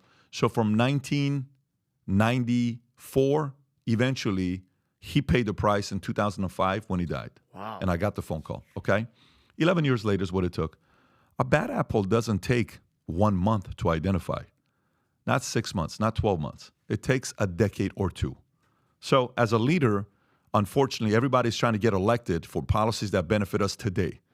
No one's trying to get elected based on policies that protects a country for 20, 30, 40 years from now.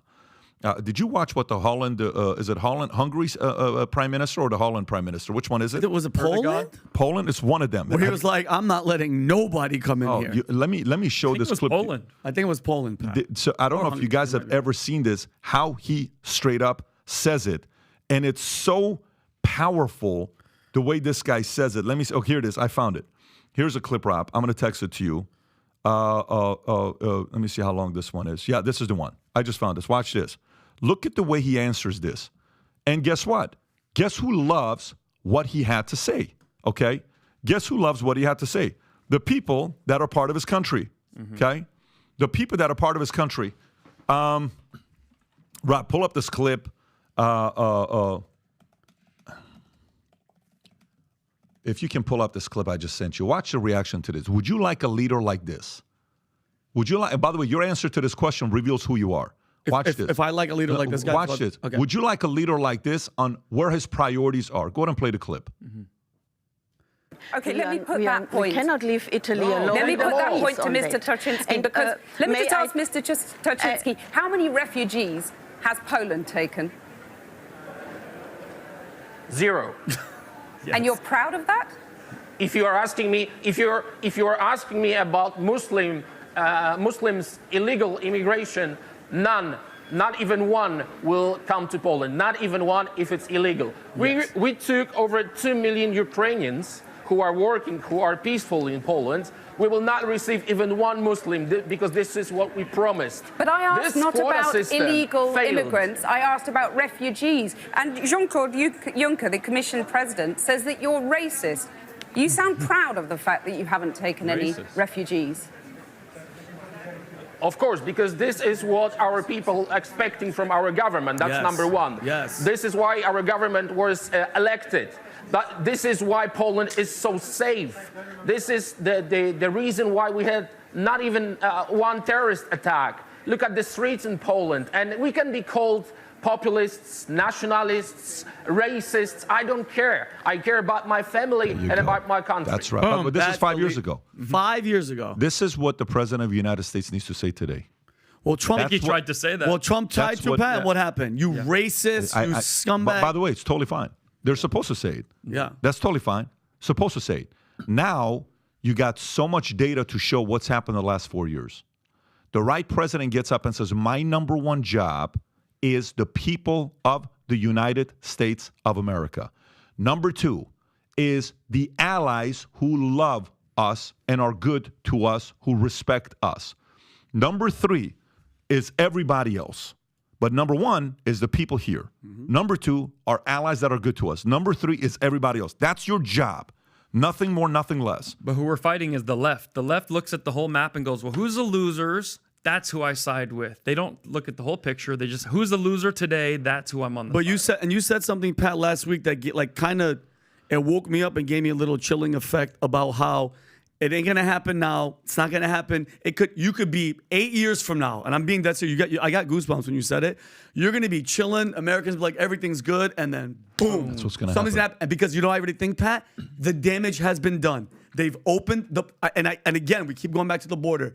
It's still right now today wide open. It's come on, everybody come in, and it's not by accident. I'm tired of people out there going, you heartless, you don't care. That's what America and the Statue of Liberty is. No. But Pat, that's what I'm scared about is it's too late. It's gonna happen. It's inevitable. So just be prepared because it's coming. Even the 9/11 hijackers were here from January of 2000, and the attack didn't occur for another 18, 19 months later. So chilling. So guess by what? the way, just everybody, I can entertain two ideas. I still don't know why the hell, I think Netanyahu, if you ask me, I think he needed a permission to go attack Palestine. I really think he needed permission to go after what he's doing with Hamas. I think that's what he was doing. But at the same time, I also can pose the question and say, if they're so peaceful, why isn't Jordan and Egypt taking Palestinians? Exactly. Why are they not aggressively saying, come over here? Why? That's a valid question as well that you have to answer. So, and FYI, there was a comedian that was on Piers Morgan, the video that went viral on Piers Morgan. Good-looking guy, very well-spoken guy. By the way, his mother-in-law lives in Gaza, right? So Bassem Youssef. there is no benefit to debating him. Do you know why? Because it's 100% emotions tied. Who does he love more than his wife and his kids? Nobody. What? You're not going to win. Nope. There is nobody winning. Anything you say that differs what he believes in, you're offending his wife and his kids. There is no winning a debate like that. Right. So this wasn't like a who's right, who's wrong. There is no purpose to debating something like that for me to prove that what you're personally going through because your in-laws couldn't make it to your wedding is because of what they were going through. That's permanent damage. It's gone. You're not going to change somebody's true believer mentality. That's permanent marks that's going to stay. So when you're seeing some of this stuff, it's like, that's right. And that's right. And what about this? And what about that? And what about this? Yeah, I am encouraging a new party to get started. You know what the party is? The party of the skeptical, the party of the avoiding jumping into the conclusion community, that party that's willing to question things instead of saying, not right now, not right now, not right now. Now, listen, my job is to question. I'm not a journalist. I'm a guy that wants to learn and get better, and we're going to keep asking the questions until we learn something. That's what we're going to be doing as a podcast show that we have called PBD Podcast until we get some kind of intel back. Anyways, so that's some of the stories we covered with this. Let me get to the next story here. George Floyd. Vinny, what just happened? I saw an article that came out. We were talking about this here with Rob yesterday with different guys. What's going on with the George Floyd story that just came out? So I feel like Tom because I took a page out of his. Actually, I took 3 pages, so it might take a little bit, but just bear with me. So, I love you, Tom. I'm prepared, bro. What do you want me to do? So it actually turns out, Pat, that Derek Chauvin didn't kill George Floyd. It was either China or Mexico because new court documents reveal that George Floyd died of a fentanyl overdose and not from asphyxiation or strangulation. Okay, and the reason, Pat, this is random, that the court documents came to light is because Amy Sweezy, she's a former Hennepin County, Minnesota prosecutor who was suing her employer alleging she was a sex victim of discrimination and retaliation. And P.S., Hennepin County is entirely Democrat, so we all know Democrats don't always find it necessary to follow their loudly stated rules. Anyway, so the reason her lawsuit matters is because guess where George Floyd died? Hennepin County, and depositions in her case make it clear that the prosecutors always knew that Derek Chauvin and the other 3 police did not kill George Floyd. So, Pat, she's pissed, she's suing, and she's bringing everybody down with her. So during her deposition, she discussed a conversation she had after George Floyd's death when the Hennepin County medical examiner, Dr. Andrew Baker, spoke about the autopsy. And this is what she said. She said, and I quote, I called Dr. Baker early that morning to tell him about the case and ask him if he would perform the autopsy. He called me later that day on Tuesday, and he told me that there were no medical findings that showed any injury to the vital structures of Mr. Floyd's neck. There were no medical indications of asphyxia or strangulation. That's right. He said to me, Amy, what happens when the actual evidence doesn't match up with the public narrative that everyone's already decided on? And he said, this is the kind of case that ends career. So the other depositions from other attorneys in the office show that the decision to prosecute Chauvin was purely political, Pat, and the prosecutors feared the mob, and they were happy to go after the police. So now I know this is going to piss people off, Pat, but like remember Soros and all these guys said, never let a crisis go to waste, ever, right? So this is going to piss people off. That knee that we all saw, and horrible, obviously it looked really bad. He was screaming. It did not kill him. It's period. And Pat, Rob has the coroner's report. Zoom in a little bit more. Yeah, it's a little bit blurry, but this is the coroner's report. No life-threatening injuries identified. No facial or oral or conjunctive. Yeah, Pat, nothing to his face, nothing to his neck. And if you look towards the bottom right. Item B is important. Yep. Item B, go to the end of it. Back up. That word in item B, laryngeal. That's his Let throat. me translate that. Exactly. That's the throat. No injuries to his throat. Oh, his throat was crushed by the or throat. No laryngitis. Yep. No, because Pat, no, like when something like they could tell if it was because if something's broken, that even knee, if it's too much pressure. That knee didn't crush his throat. So they also found fentanyl. Look down to the bottom right there. 11 ng/ml, Pat. Less than 1 ml The NLME is a high dose, okay? 17 NG/mL is lethal. You're dead. He had pretty much enough to kill him. And then he had norfentanyl at 5.6 ml. He had a bunch of other stuff. Oh, look at number 4. Must have been his birthday. Methamphetamine, all this stuff in there, Pat. And it's like, let's not forget. Okay, let's take a step back. Okay, the cops were called to the scene because he was trying to use a fake $20 bill to buy cigarettes. Right when they showed up, he was resisting arrest. Body cam footage shows him, Pat, dropping a white bag, picking it back up, and then inside the he was resisting arrest. He's putting it in his mouth. They saw like apparently it was 2 milligrams of fentanyl. Add to that, he had COVID, severe heart disease, combined with stress. Yes, the situation, caffeine. Pat, the situation, with, oh my God, resisting and all that stuff. And again, stuff people don't want to hear. Let's not forget who this guy was, right? You couldn't say this in 2019, but I can say whatever the hell I want now because nobody's afraid of the mob. He was a shitty citizen, a shitty human being. Arrested 9 times for theft, drugs. One of those times was a home invasion, Pat. He came in with 5 guys. They knocked on the door posing as a water company. Masked. They came in. They grabbed the pregnant black chick. He held a gun to her stomach where her baby was in. Her toddler was in the house. He hit her in the head with a gun, robbed everything, and left the house. Okay? Now this goes down to why, Pat? Why did the government, why did the media harp on this situation and made him look like a martyr and everything? And I'll tell you why. His death was a flashpoint for Democrats, racist firestorm, which was used to destroy American cities. How many years did this country burn, Pat? And to game an election for Trump. Think about that. That happened, Pat. George Soros, money, BLM, everybody's racist. Burn this shit down. Out in the streets. Antifa and the BLM movement, not only how many hundreds of millions of dollars, it was all... It's still, they pushed it to further an agenda, Pat. And I know I've said this before. One of my favorite shows, I think you said it's the only one that you've watched. This episode was in House of Cards, season 1, episode 6, where there's a teacher strike, right, Pat? And so Frank Underwood's trying to fight with the union. He sits there and he's monitoring the police scanner. And as soon as a girl dies in a car accident, he rushes to the media, Pat. Everybody's there. The White House is there. And he's like, this girl died because she wasn't in school because of the strike. So they take these moments, Pat, and they blow it up and racist and racist and racist. I'm sorry, everybody. That wasn't the case, Pat. So now that the facts are out, I want to ask you guys, do they release this guy, Patrick? Do they say, okay, now that this is out and this is substantial evidence, it's completely clear. Arson, vandalism, and looting that occurred between May 26th and June 8th caused approximately $1 to $2 billion in insured damages nationally, the highest recorded damage from civil disorder in U.S. history and surpassing the record set in the 1992 L.A. riots. Unbelievable. Yeah, so by the way, I don't know if, I'm still supportive of the guy sitting on his neck for 8 minutes. Me neither. Me neither. You don't need to do that. 2, there was people also with their phones out. They could have gone in there, done something about it, or just said stop, or, pick them up, put them in the car.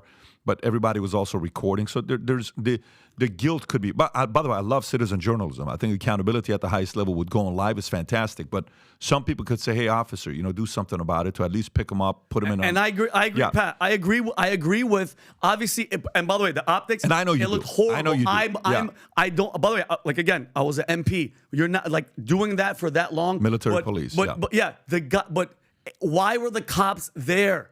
The Four of them. If you weren't a shitty guy, counterfeit, drugs, he OD'd prior to the situation. Oh, for sure. No, we're not talking about that. For sure. But facts, Pat. Look, you gave facts today based on what the report is. But here's the part. I mean, what was the guy's name that said this? Who's got a brother, Rahm Emanuel? Rahm Emanuel said this. Where you never let a crisis go to waste. So did all these guys. They used it, and by the way, it's been used for a very, very long time. This is why I believe we need to create a new community called the anti-jump to conclusion community. I love it. We need an anti-jump to conclusion party, anti-jump to conclusion mindset. Mm-hmm. Everybody is jumping to conclusion right now and capitalizing off the opportunity. And those people need to be held accountable. The people that are instigating, that's leading to stuff like this, should also be held accountable. If you went against them, then you were called a racist. You lost your job. There was a high school wrestling coach that showed if he put his knee on his wrestling, student's shoulder for up to 10 minutes. It didn't stop anything. He lost his job. The kid got, ridiculed. And we all know this from UFC. 20 minutes he's saying, I can't breathe. I can't breathe.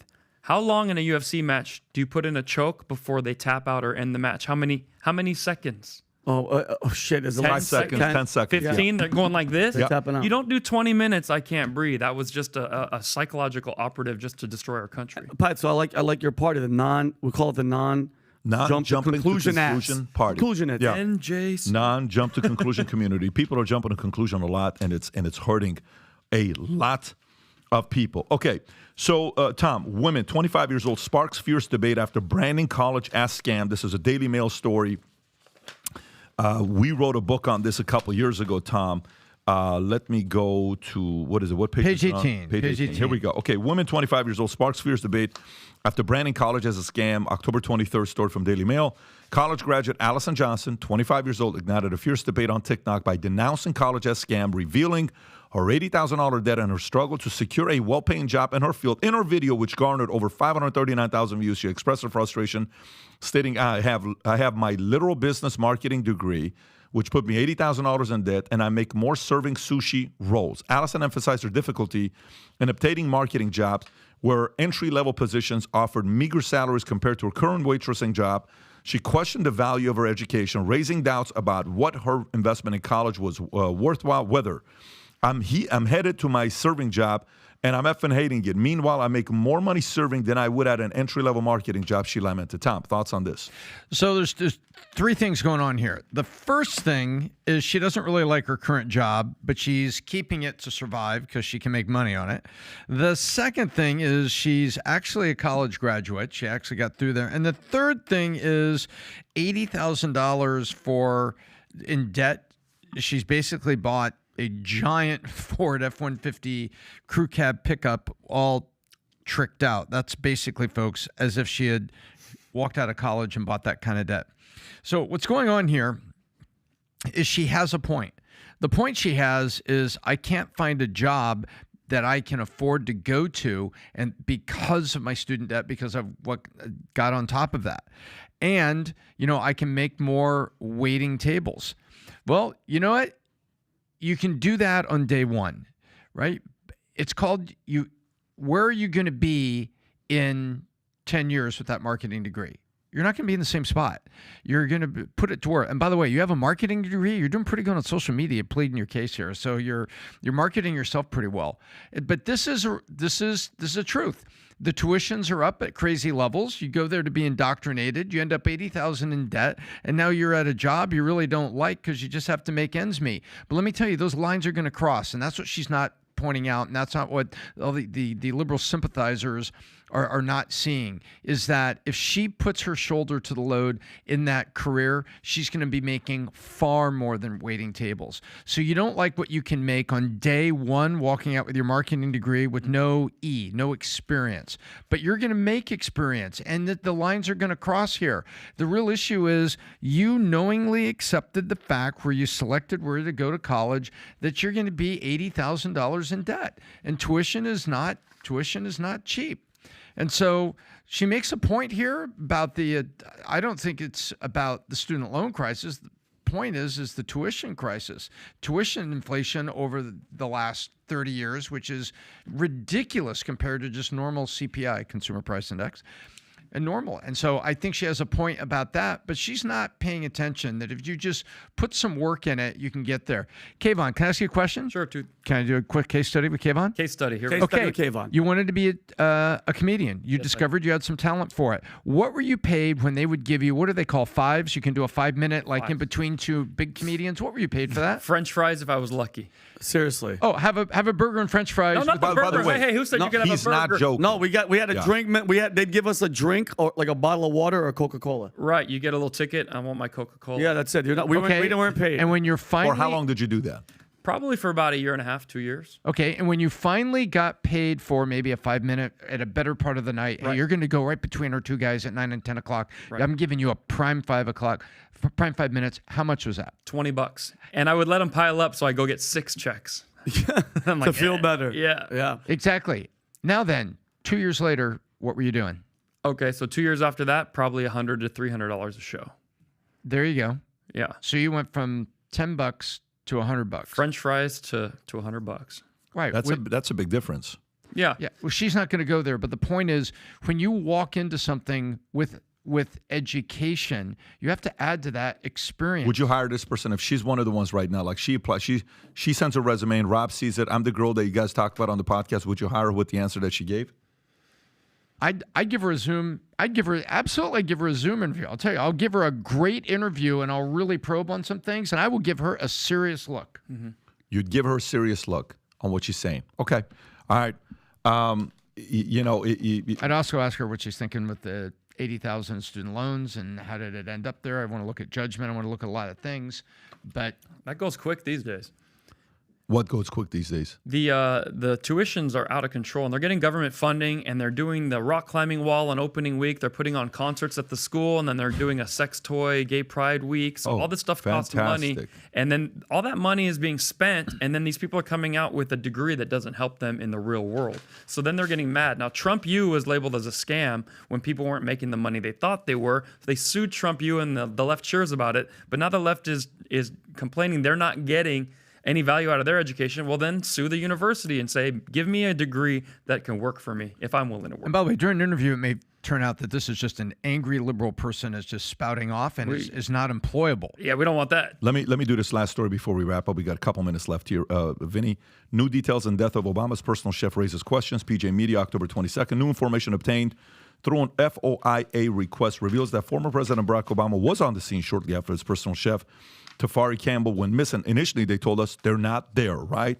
And went missing and was later found drowned, contradicting initial reports of the Obama's absence. Jesse Waters reported, according to the reports, Obama was on the scene shortly after Campbell went missing, shedding light on the previously undisclosed detail. The Massachusetts State Police revealed a report with redactions indicting that, wow, this is from the state police. Damn. State police redacting that Barack Obama arrived at the emergency response scene via motorcade and an unarmed female staffer attempted to rescue Campbell when he fell off his board.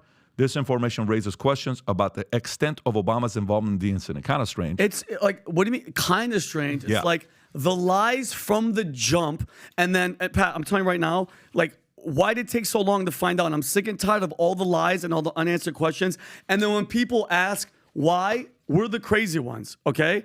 And it's like something of that magnitude, you have to be open and honest. And the reports, Pat, some of them said that he showed up on the scene via motorcade. A short time later, a cold, wet woman who was a witness arrived. The next morning, she was interviewed in Barack Obama's residence there with him present. It's kind of sus. A report also states unnamed staffer. She jumped in the water to try to get him out. Still, 8 feet of water, and he's a nasty swimmer. He disappeared. We also know that Secret Service has surveillance footage of Campbell from Obama's compound moments before he entered the water. Okay. Wow. Can we see that footage? And what are you redacting that the public can't see about this guy? It's like, it's always a situation. And you know what, Pat? Something of this magnitude, I don't believe you when it comes to when that type of stuff happens and you lie and you don't answer us. I don't believe that you weren't in a limousine smoking crack and hooking up with a guy named Larry Sinclair. It's like, you don't address it, you don't talk about it. Everything is masked under this cloak of secrecy. It's like, bro, it's living their own lives, but how many people have to die? How many weird circumstances, Pat? How many people have to commit suicide? How many? It's always like an allure, like, oh my God, what a crazy. What do you think it was, though? What do you think it was? Like? And I'm happy you asked that. You think I got my notes like Steve Schmidt was fumbling. Wait. He was paddleboarding, bumped into the grassy knoll, fell off the paddleboard. Patrick, I'm so happy because I was going to look over it. There were rumors circulating that Tafari was writing a book about the Obamas. They caught wind of it, and they were like, no, it's not going to happen. I wonder what kind of dirt. Who's given the source? Whose source? This is what I've heard, because guess what? Okay. I haven't heard anything else that this is randomly happening. Got it. But can you imagine what chapter 1 of that book would be? I saw the schlong. Something weird. It's just, Pat, here's the thing. Can you just be upfront, honest with us? Yeah, here's the footage. Look at him. He was swimming. God forbid the poor guy passed away. Why on the question? Super strange that this is taking place. Who knows why they're holding it back? The fact that the story changes, and this is a president Not a random We're not person. talking about a regular person, but a president that's going. By the way, you know what Matt Gaetz just did? Matt Gaetz said we can agree for who's going to be the Speaker of the House as long as whoever that gets elected 100% agrees that they're going to release 100% of the footage from January 6th. Oh, really? That's what he's asking for whoever wants to be the Speaker of the House, and they're going to need his vote. Oh, wow. 100% of the January 6th video he wants to be released. Anyways, gang, really enjoyed today's podcast. Rob, we got another podcast coming up when Thursday. We got Thursday with Anna Kasparian from the Young Turks. Fantastic. Anna Kasparian will be here from the Young Turks. We'll see what angle she's going to have with all the stuff that's going on. Having said that, one more time, for those of you guys that want to get the introduction and chapter 1 of Choose Your Enemies Wisely, that's coming out December 5th. We're about to launch the intro in chapter 1. Text the word book to 310-340-1132. Again, text the word book to 310-340-1132. Take care, everybody. Bye-bye.